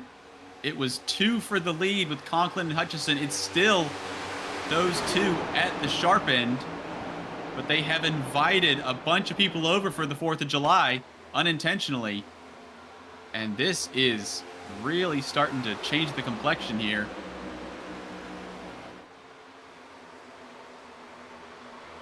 Definitely think so. And as Conklin starts to separate out with the long run pace, and as the in-sim time already is past 7 o'clock here, reset the top 10 with 74 to go. It's Conklin up in your race lead over Ralph Hutchinson for those tuning in for the slide job 400. Matthew David Wood is in the top 3. Galana and Miller in the top 5. Andrew Dyson in 6th. Hill, Duggar, Hastings, and Trull, your top 10. Hold on that thought, because Miller's going to change that order if he's got it here. Looking to boost on the inside. He's got the faster run down the front for the move again. Wild how a handful of laps can make all the difference here. The 15 battling it out for 4th position. Doesn't seem to have a good foothold against the 99. We will sweep around the outside here. What does the 15 have down low? Gets right down to the bottom of the racetrack. I don't think we've got a clear. We do have a clear. I am dead wrong about that. As Goulada seems to be unsettled. Yeah, those rears are gone. Whatever he did adjustment-wise still was loose. Too loose for the racetrack. That car's fading again on him and quickly. Again, the hands that we happen to keep an eye on here. He's been touch snap on the throttle.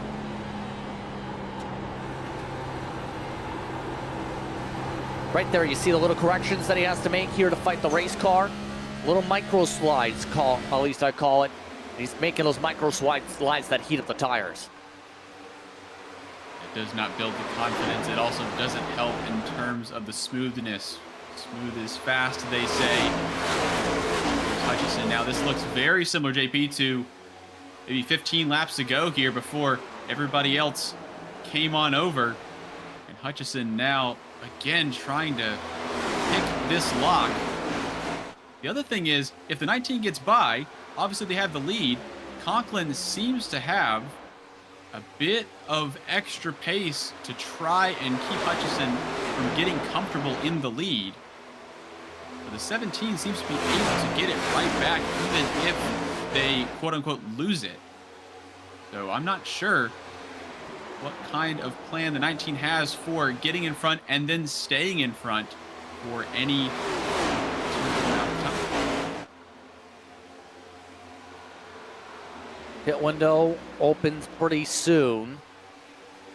Earliest is about 65 to go, but realistically it's 60. If you want to be safe, just in case of overtime, and don't have to play around. Remember, some of these drivers might have windows where they make some adjustments based on that fuel number with what they just need to make the distance to make themselves a little bit faster with the race car. Look at the floorboards being ran off of the wall board, should say. Galata trying to run high side back there. Lead still close, but some drivers at least trying to find something here to end this run before they start thinking of the tires. See Wood is amongst those trying the high side while his teammate runs the inside. The top 8 almost seem like they're paired up there. You've got Conklin, Hutchison, MDW, and Robert Miller, and then I think Hill, Gulata, and Dyson are kind of a trio a little further back. Hill leading that particular trio. Dyson still kind of not lingering, but hanging around that kind of 8th, 9th, bottom half of the top 10. Looking to make an impact here late. Again, as you said, the pit stops will be coming up. We spoke about the undercut here.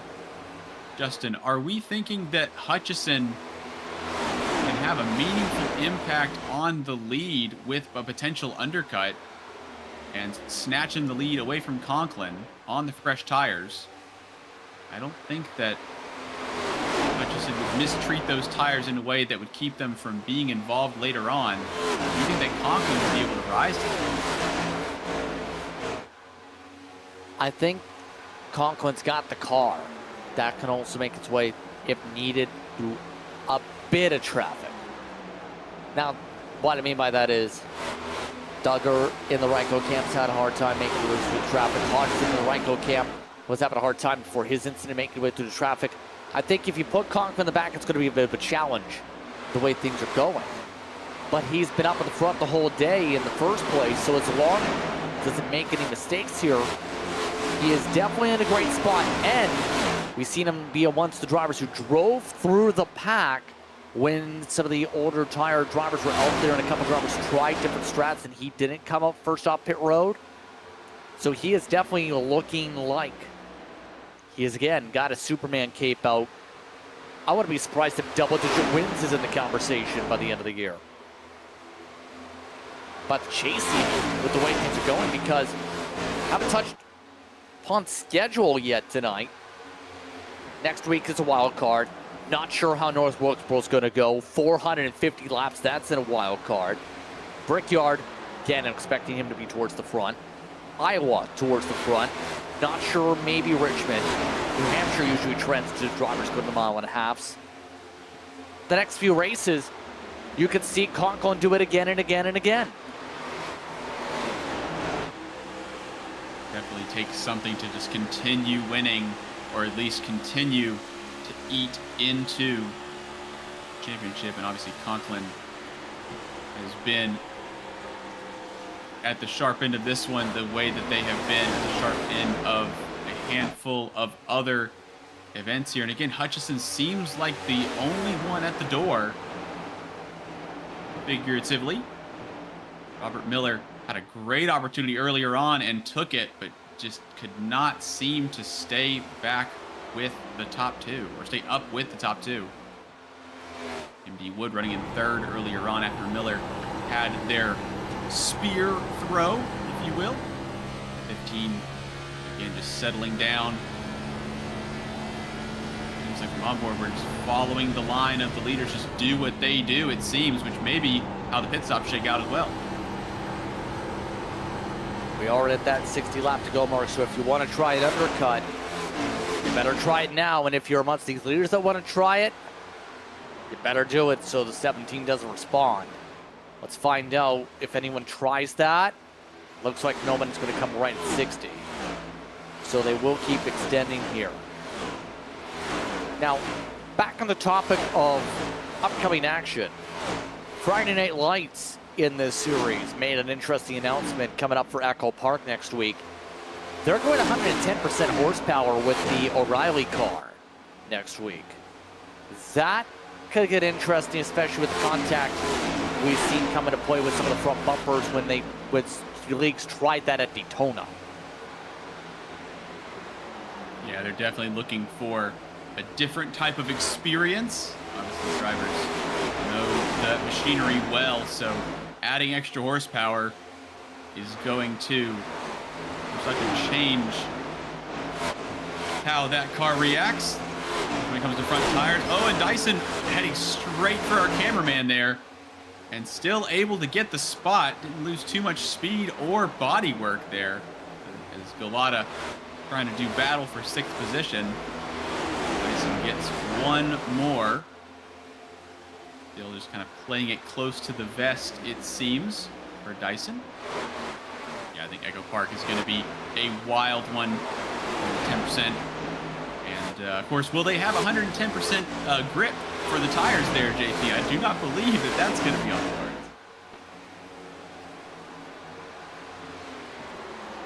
Exactly. Galata again is going backwards. He's down to 8th again. Graves is trying to go forwards. Battling with Hall in the heart of the field, 15th-ish. And right now, not able to get alongside to make the pass yet in the battle of who has the better number. One with a 0 in front, or just a 1? Same conversation versus the 6 versus the 06.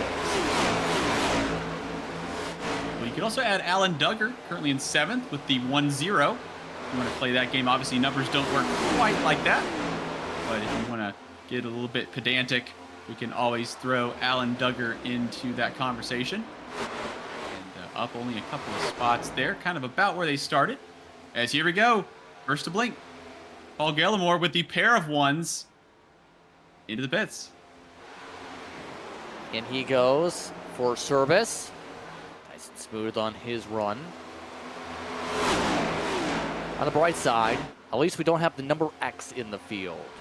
Or, you know what I mean about that very old Dale Jr. commercial where he announced, I'm switching my number to number, I forget the exact number. All I know is people got tattooed with it, knocked down entire shrubbery with it, stuff like that. And then said, we're just kidding, we're running the 8 car.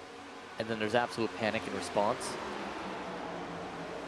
Yeah, almost kind of like an April Fool's deal there. So JP, when it comes to Conklin and Hutchison here, obviously if you try to undercut, if you're Hutchison, if Conklin comes down in front of you and you both undercut, that obviously is not how that works. How easy is it to come in at the same time as your opponent? At the same time, could go either 2 ways. You end up being a bit more careful in the entry, constant time, or you try and gain the extra time with them going conservative in front of you, and you eat up a little bit of time to them. If not, try and pass them. Hutchinson too tight coming off the corner, smack the wall. There's a lot of ways that can go, James. It really depends on the driver in the situation, because if you go aggressive and you slam into them, I mean, it's pretty obvious what can go wrong if you do that third option. Yeah, I'm not sure if I would even want to attempt that third one there. Again, as we've seen some decent shoves as well out on the track. I believe you had Alan Duggar getting into the back. Nice is in. And there they are. This is the undercut call we just talked about. He does it at a time where it might be playable. Back into the run would be interesting with Conklin. Will we see Conklin respond within the lap, though, to mitigate that? I think Conklin's got to come in.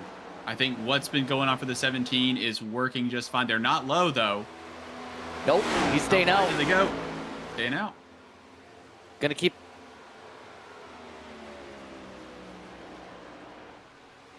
Again, I think he's sticking to the game plan. Knows he's got the car long run.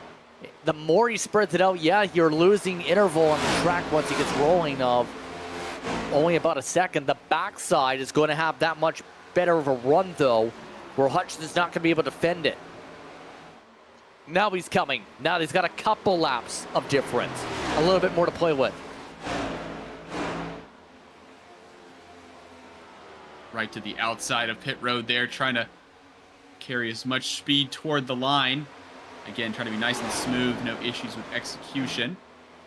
And that will release the 15 of Robert Miller into the lead of the race. MD Wood trying to chase down 1.5 seconds back and striking the wall a little earlier on. 16 running quite well, but kind of in no man's land at the moment. Here they rumble. Looking at some of the various issues, there's none so far for the drivers. Brian Hastings just called over the radio. Pit stop coming up for them.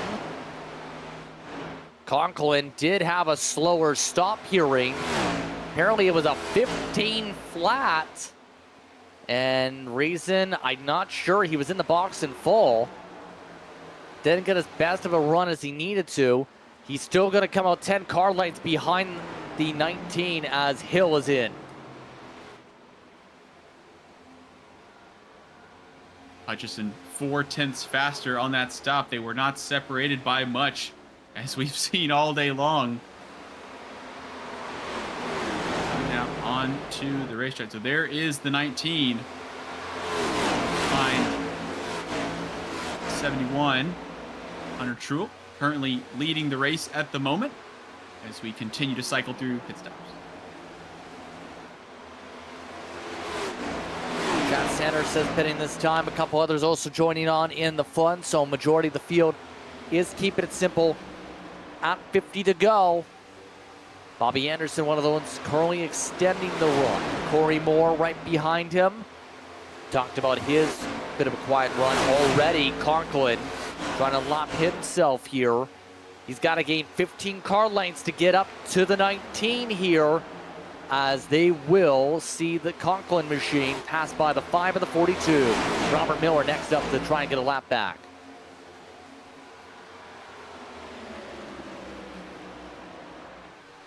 Down into turn 1 here. Through with their pit stop. Everybody seems to be in and out okay. A couple of 15 threes and such through. Dustin Hall involved with that in the 1. Currently running in 5th position. Everybody, for the most part, seems to have gotten that taken care of. Dustin Hall, does he try it again meanwhile? Possibly. Oh, Owens having, that is Mullins should say. He's around right in the middle of pit road. Gonna have to sort this out. Trying to back up. No one else is coming in yet. And he will get it straightened out. Heart and mouth moment there for the 44. We have a look at it one more time here. Comes in, seems relatively conservative. Comes down early. Down onto the apron. And just unsettles the car. And lose a lot of time with that slide. Hooray off and away. Williams and Pearson came in this time, going long. Corey Moore is now your leader. The Precision Machine, he needs a caution. 9 cars are on the lead lap, including himself and Dustin Hall. That number's going to go to 7. The Yards finishing up their pit service that just peeled in. So the Precision Speed Solutions 42 needs a bit of a miracle. He can go another about 8 laps or so, give or take. All will need to do the rain dance that they did earlier on in order for that to work out for the 1 as well. And to see how they play, as they are for position, Moore and Hall. Interesting here again at the sharp end. Keep an eye on this. He's got 7 seconds on the one for the race lead. But here's an interesting part of all this going on. Speaking of for the net lead, Conklin's not getting some breaks here from the 44. He's tried to pass Mullins twice now, and he is losing time. More and more he tries to battle with the driver, who is on fresher tires, mind you. Right now, that dirty air is not going to help out Conklin. He needs now Mullins to get to Hutchinson and do the same to him. We're going to see now what the 17 can do or not do. In this case, 44 again, fresh out of the pits after that big scare. And we see Corey Moore again. One more time around. That's the 60th lap on this set of boots here, Justin. Hall is in. He's only going 260 on the dot. No indication yet of a stop coming from the 42 camp. So he's the last one standing. No one's really actually passed by him for a lap back in a bit. He's done pretty well, just 31 flats now. He's actually doing a little bit better than Dustin Hall at this point, where he was down to 32 to the back end of his run, the Conti car. However, with under 40 to go, he's going to have to hope for something to happen traffic-wise. By the way, Mullins, speaking of traffic, has caught up to the net leader in Hutchinson. Conklin is gaining, and now the leader, after the pit cycle, is going to have to battle. It's going to be a big moment here. Well, I say moment like it's going to happen immediately. This may be a dogfight here, and 19 is trying to latch onto the back of the 44. As we spoke about earlier, trying to save while going quickly is obviously the name of the game. When this Conklin counts, I assume it's going to be immediately, and then play the game they've been playing all day long, cat and mouse, with Conklin being the cat. And Hutchinson having to change his preferred line here too, because they're not only having dirty air now with the 44, but potentially catch them for the 29 on Marty, who's currently running down in 21st. Battle for the lucky dog. It's right in front. Corey Moore has indicated on the radio the pit stop's coming up this time. So the 42 will hand the keys back to the rest of the field here. Not get the caution they were looking for. Moore finishes out the final expected pit stop window of the day, pending cautions. 19 still holds on to the gap by about 7/10.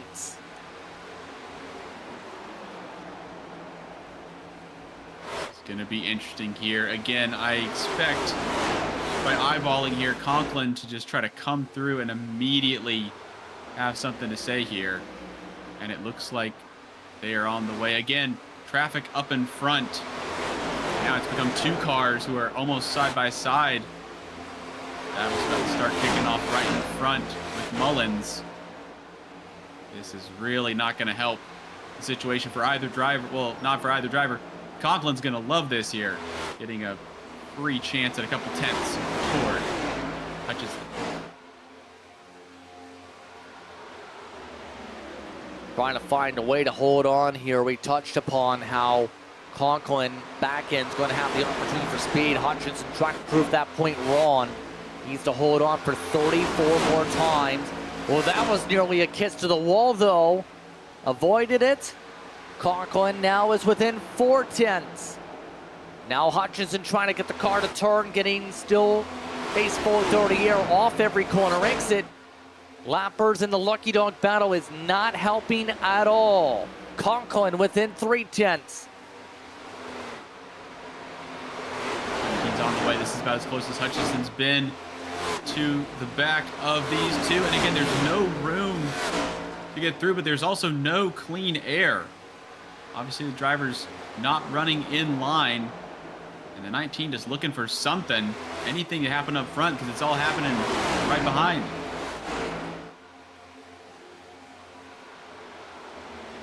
Yeah, you see how they're trying to squeak on by lap traffic. That takes care of that part of the equation.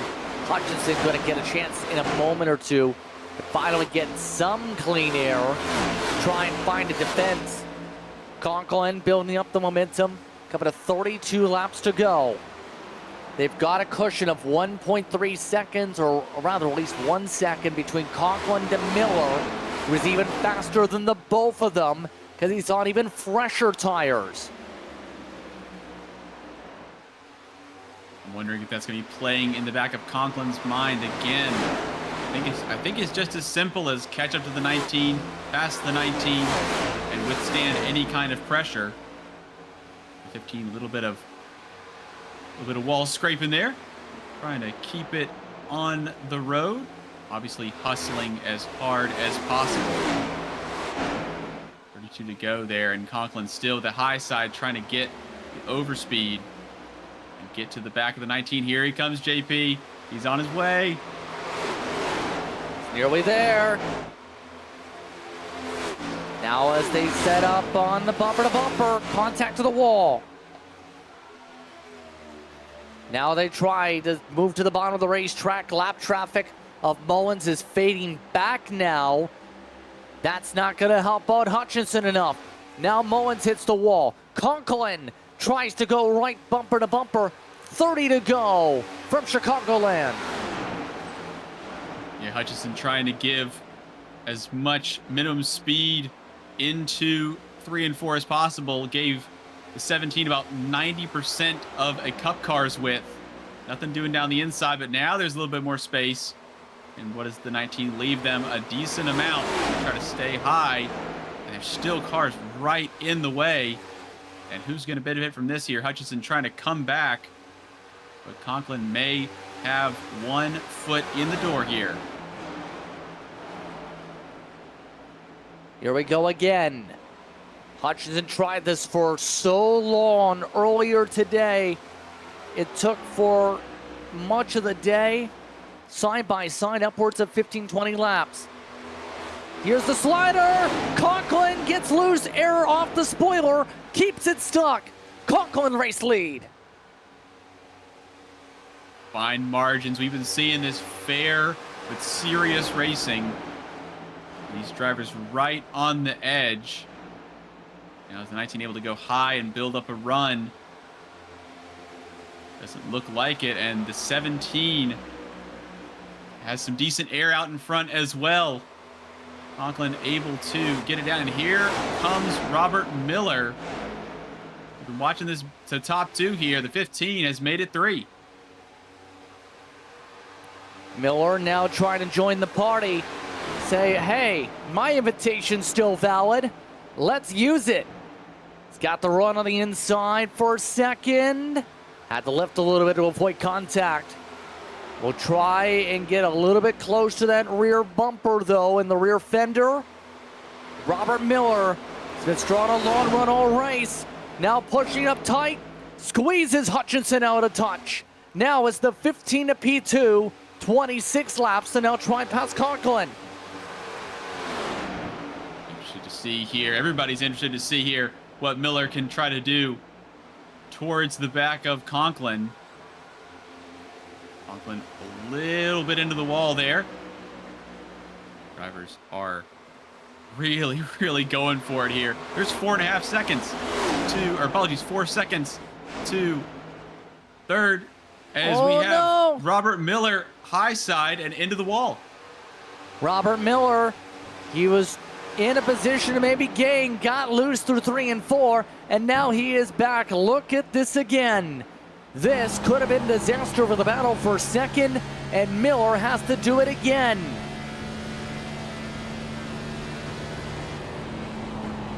Watch the hands here. Sun in our eyes. We're on the high side here. Oh my goodness. 2, 3, 4, 5, 6. Just all sorts of pandemonium going on with the wheel. Trying to catch that right hand down slide. Any one of those could have put them either high side in the wall or across the grass. That was very close. And I don't know if he gets the chance to do that again and go for the race lead to try to retake second. Hutchinson seems a little bit more comfortable right now, and Miller last time was a 10th off of him. Behind him, battle for the top 5 still on. Hill versus Dyson, along with Galata in the mix too, to try and close out the top 5. A lot of tons of pace earlier on, fading at the end of the last stage. Dyson, winner last time out at Sonoma. Gonna chase down Hill. This is going to be for 5th spot here. Again, the 41 trying the high side there. I'm sure to see what kind of attacking Galata will have as these two change lanes. Battles further back through the field.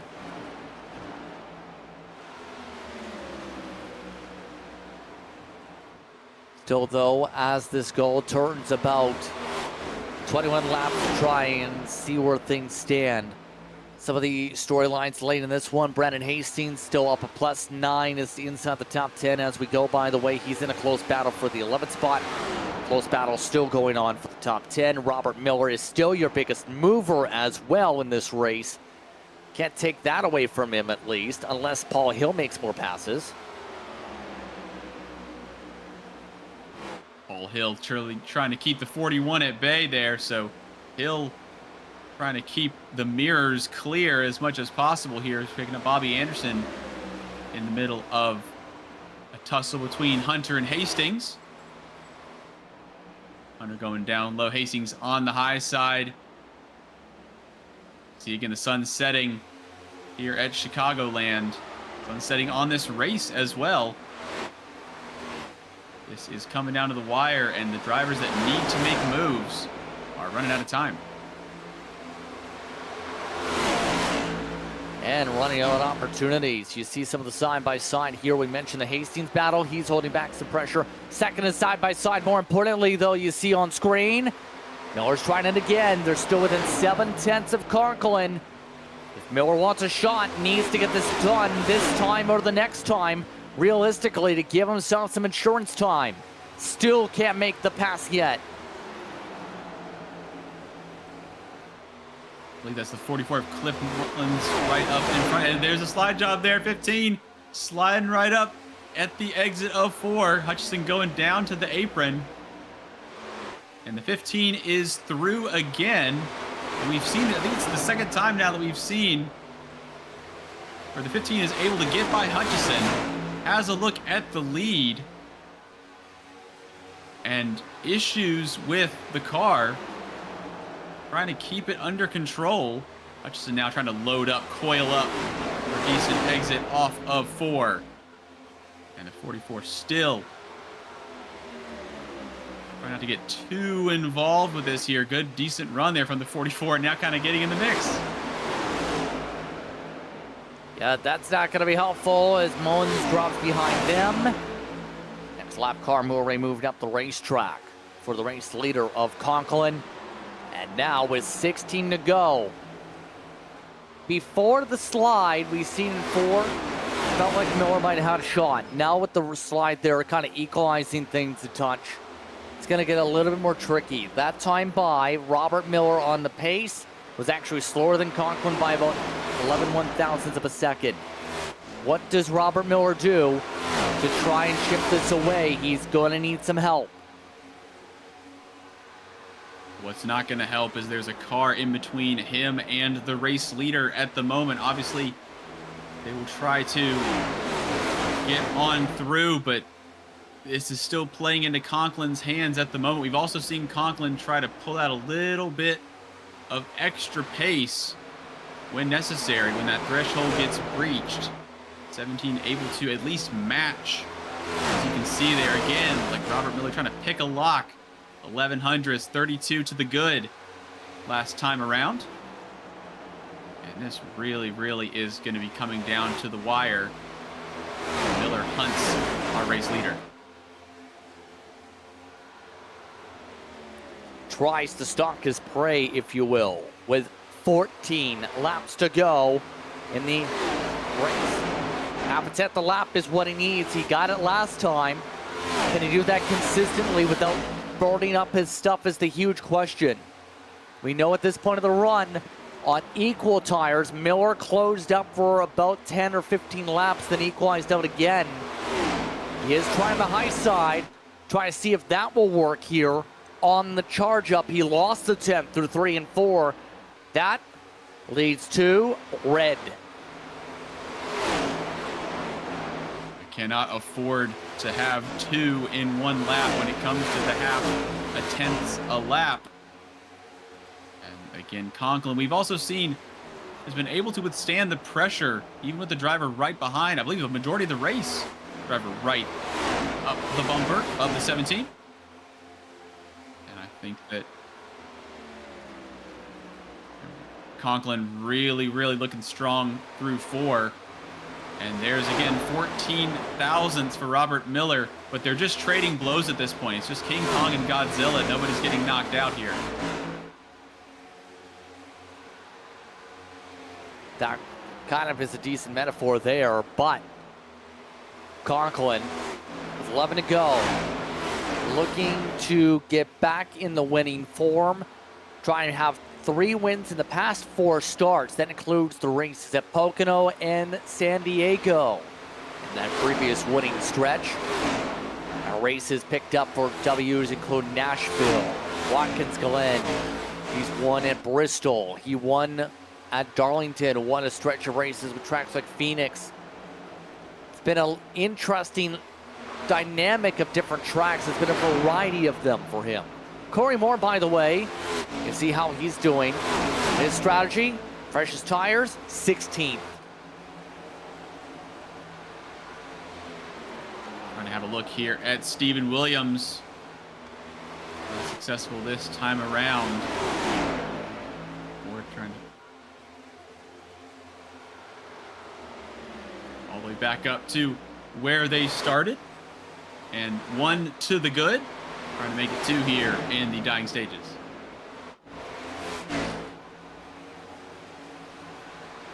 We're under 10 laps to go here from Joliet, Illinois.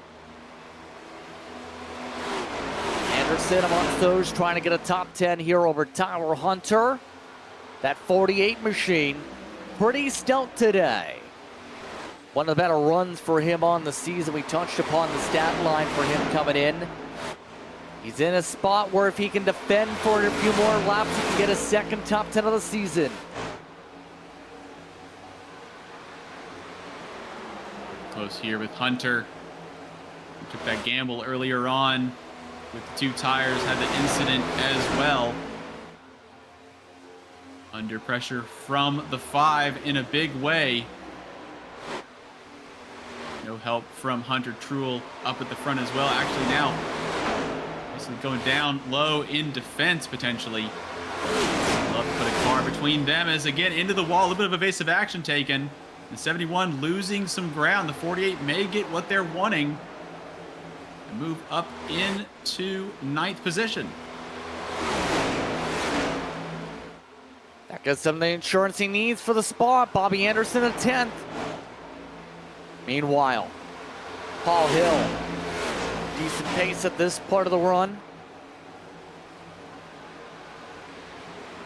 Hearing tempers are flaring a bit on the radio.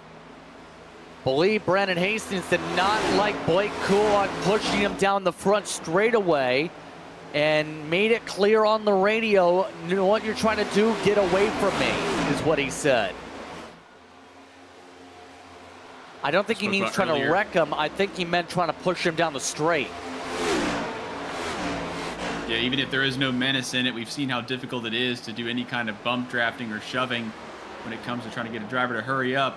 These straights are not straight. Even the back straight is extremely bent. And just trying to pay attention to how much steering lock you have on these machines is incredibly difficult. And oh, by the way, you have extremely old tires, so it's making it just that more difficult to get these cars around the track. That indeed. Under 5 to go. Hill looking for a place to try and zip around Wood. little higher up the racetrack this time for the 16. Here comes the 26 to the door. Gets alongside the numbers. Can he wrap around the inside and move up one more spot to close this one out? Not yet. There goes the red, white, and blue machine, the 16, back to 4th position. DW trying to let Robert Miller win the driver with the most overtakes award here, or at least the most spots gained. Robert Miller currently at 27, and Hill trying to make it one more. Some fantastic drives through the field here. Oh, we have somebody sliding all the way through and immediately down to the apron. 71 of Truel. Close call there. Couple laps to go. Here's more door-to-door contact in the run of the wall. Up the racetrack, there goes Hill. Paul Hill saves it. Still rolling through 4. That could have changed everything with 2 laps to go. What a save by the 26. Fantastic car control. We spoke about how the tires are going there. I thought the 71 was going to be in the wall if the 26 could not get it back up into the racetrack, or get it back down into the racetrack, excuse me. Here we go. It's time for the final time around. A white flag is out. Final time around in the return to Chicagoland. So far, Conklin has been hard to conquer. He's been a dominant driver much of the way. He's led about half, if not more than half, his laps led this season. And the driver that's put together stellar speed from the get-go, from the pole again. His 8th pole of the season. It's his 8th win of the season. It's Conklin in Chicagoland.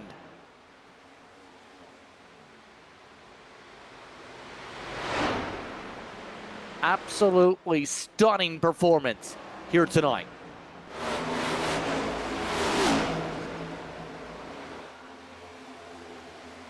Some of the other drivers finishing up their battles here. Williams backs off in his moment. Hodgson crosses the line, but the Ryko/RFK machine does it again. 217 laps led. Immense performance from the 17. Again, as you said, domination. And did not run away with it either. Not an easy victory by any stretch. Had Hutchinson down the inside about 400 times and still came out on top. Take a look at your race results. Again, unofficial here. Conklin, Miller, Hutchinson on the podium today. Wood and Dyson followed by Galata. Galata, then 10 seconds later, Paul Hill down in 7th. Alan Duggar is 8th today, with Hunter and Anderson in your top 10. Anderson picking up those last points there. Brandon Hastings, 11th. 12th is Graves. Then it's Truel, Pearson, Moore, Williams in 16th. Dustin Hall in 17th after that different strategy there. William Owens in 18th. Jose Benita 19th. And Cliff Mullins 20th. 21st today, went to Chad Center, a lap down with Tanner Marty as well as Blake Coulon. 2 laps down was Nolan Hodgson. 53 down as your first DNF was Thomas Komacheski after he lost at least 5 laps with an issue. Paul Gallimore finished down in 26, 56 down. Isaacs, after his incident with Coffey, finished 101 down. Sean O'Brien Jr. in 28th. Then 29th went to Alex Coffey, 155 laps down. And Jason S. Taylor was in P30. Top to bottom of the running over here tonight in this one as we wait for the drivers to populate their way to virtual victory lane to discuss things on this one. How do you feel about this race tonight, James? Very impressive drive from Conklin, and there were a lot of drivers that came asking. It wasn't just Hutchison. There was the 99, made a really good run earlier on, of course faded a little bit later on. 15, the hard charger of the day, 27 spots up for Robert Miller. And really impressive performance from them. But in the end, again, Conklin had an answer for everything. Not sure how to beat this guy. Let's ask him. Sean, you get the job done here tonight. You dominated the race. What's it going to take to be able to beat you with the way the momentum is going? 8 wins already in 17 starts.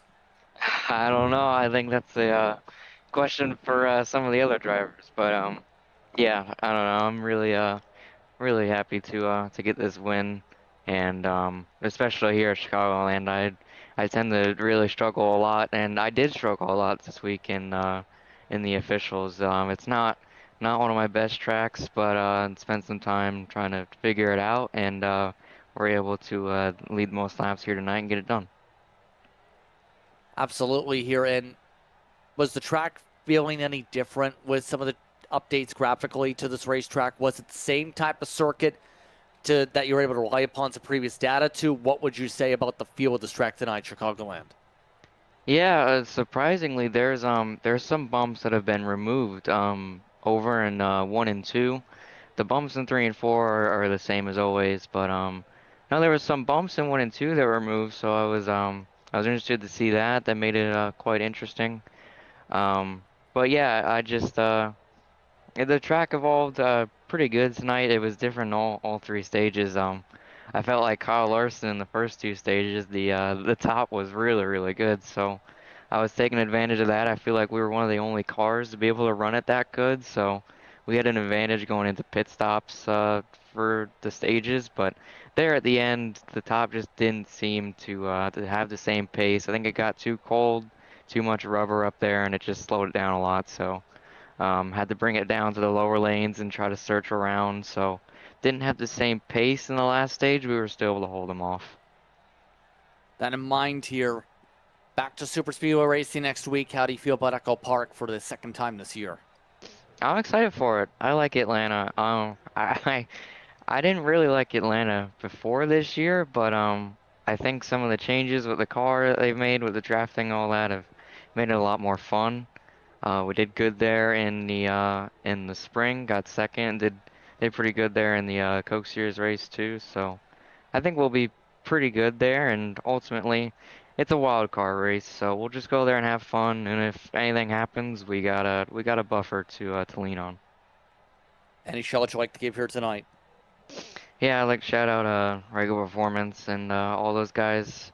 They put in a lot of work on the setup this week, and even some of the customers were like pitching in and helping get the setup to where it is now. There's so many different variations that those guys worked with, and they worked really hard all week. Dylan, Roger, Paul, and Trevor.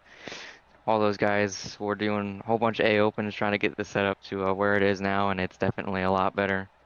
I want to thank all the guys, RFK, Bodyguard, Fastenal, Build Submarines, just all those guys that helped me on the Coke side, and Randy Bell Construction, and that's about it. Congratulations on the victory here tonight in this one. Thank you. John Conklin. Job done. Job complete. Robert Miller came away in second. He's with James. Robert, you overtook 27 cars on the day to get up to second position.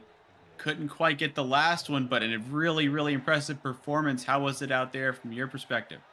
It was a fun race. Going from the back to the front's always fun, just passing people, right? The track itself shifted so much in this race. It wasn't any funny in terms of just handling the weather itself, like the wind. Say started like a northeast wind, it went down to southwest at one point and back up the east. Like it was all over the place with this wind. It is with the windiest Indy after all. Makes sense. So we were just chasing the track and handling all night. So that was really the issue with that last run. It's just I was just behind the track and couldn't get the car to come back to it. You said again, coming back through the field, did you have any points where you were expecting or even thinking that I would be able to take the lead here? Were you able to have that moment? And if so, how early was that? Oh, I knew it from the start of the race. Like, I was very confident coming in this race. I knew I had a car to win this thing, and I think I could have gotten to Sean if just my handling wasn't where it was. Like I said, the track just went away from me, and I couldn't get it back, and so. I couldn't really push hard to start the run, otherwise I'd burn my right front off.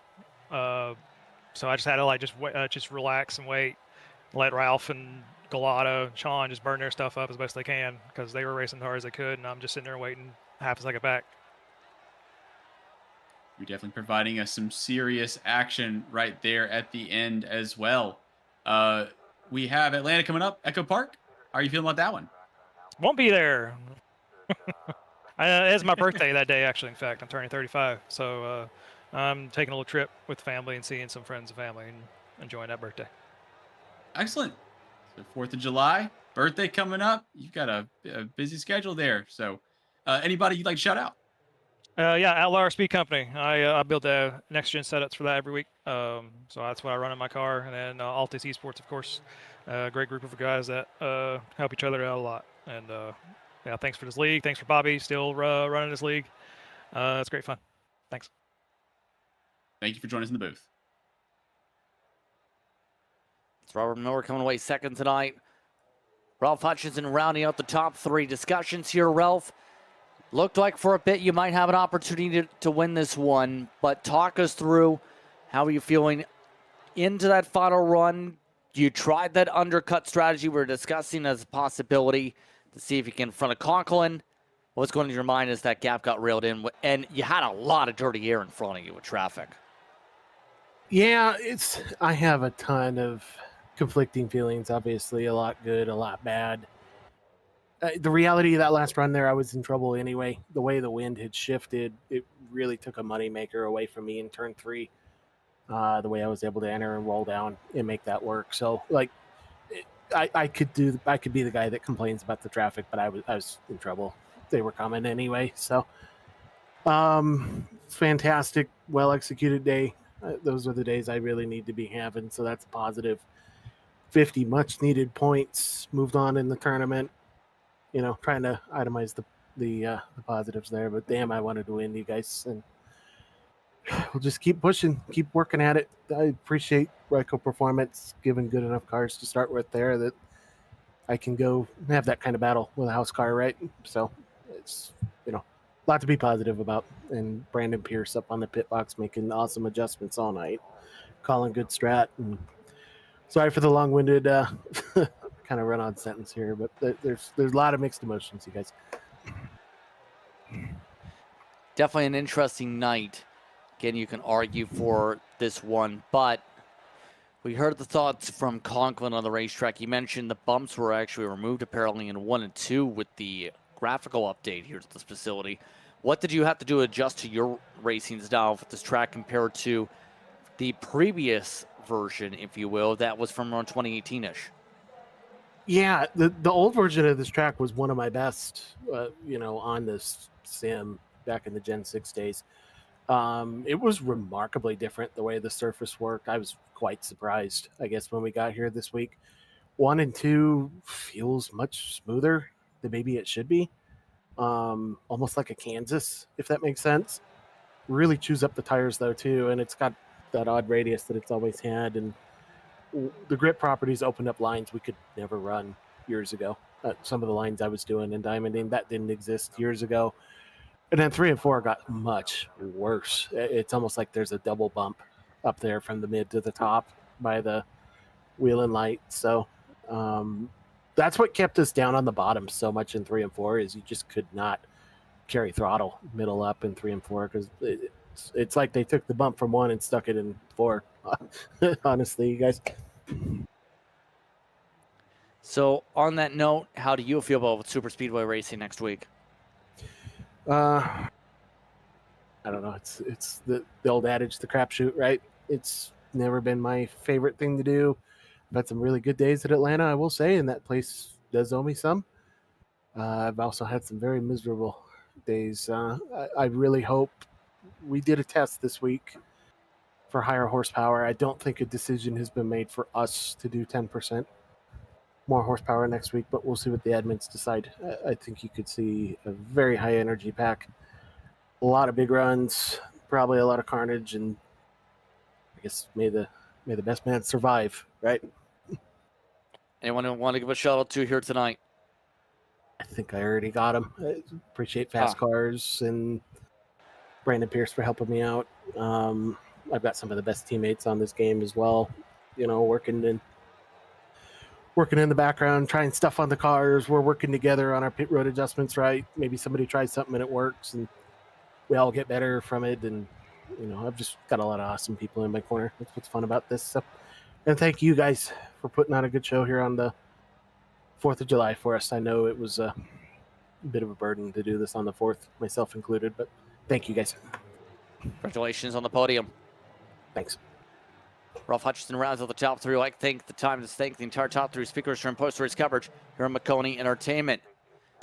That finishes off the 4th of July action here tonight. James, your final thoughts here in the FLCC. Fantastic racing. We had a duel at the front that became a trio. We saw a couple of drivers moving back. We saw a couple slide jobs as well.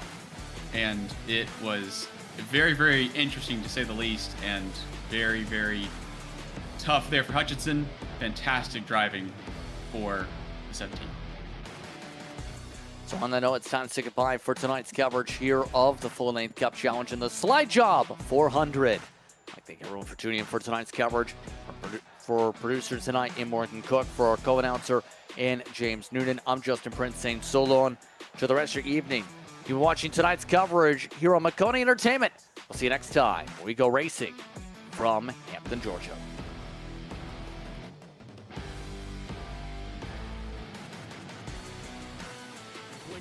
The best, you can't settle for the rest. For anything on iRacing, there's just one name you need: Maconi. With the launch of Maconi Entertainment and Maconi Competizone alongside Maconi Setup Shop, we now provide the best of the best in setups, paint schemes, coaching, broadcasting, and event organization. With cars across all 4 license classes, we have what you need to hit the track with confidence. Grab a subscription and save money while going fast at MaconiSetupShop.com/subscriptions. And remember, at Maconi Setup Shop, there are setups, but your victories.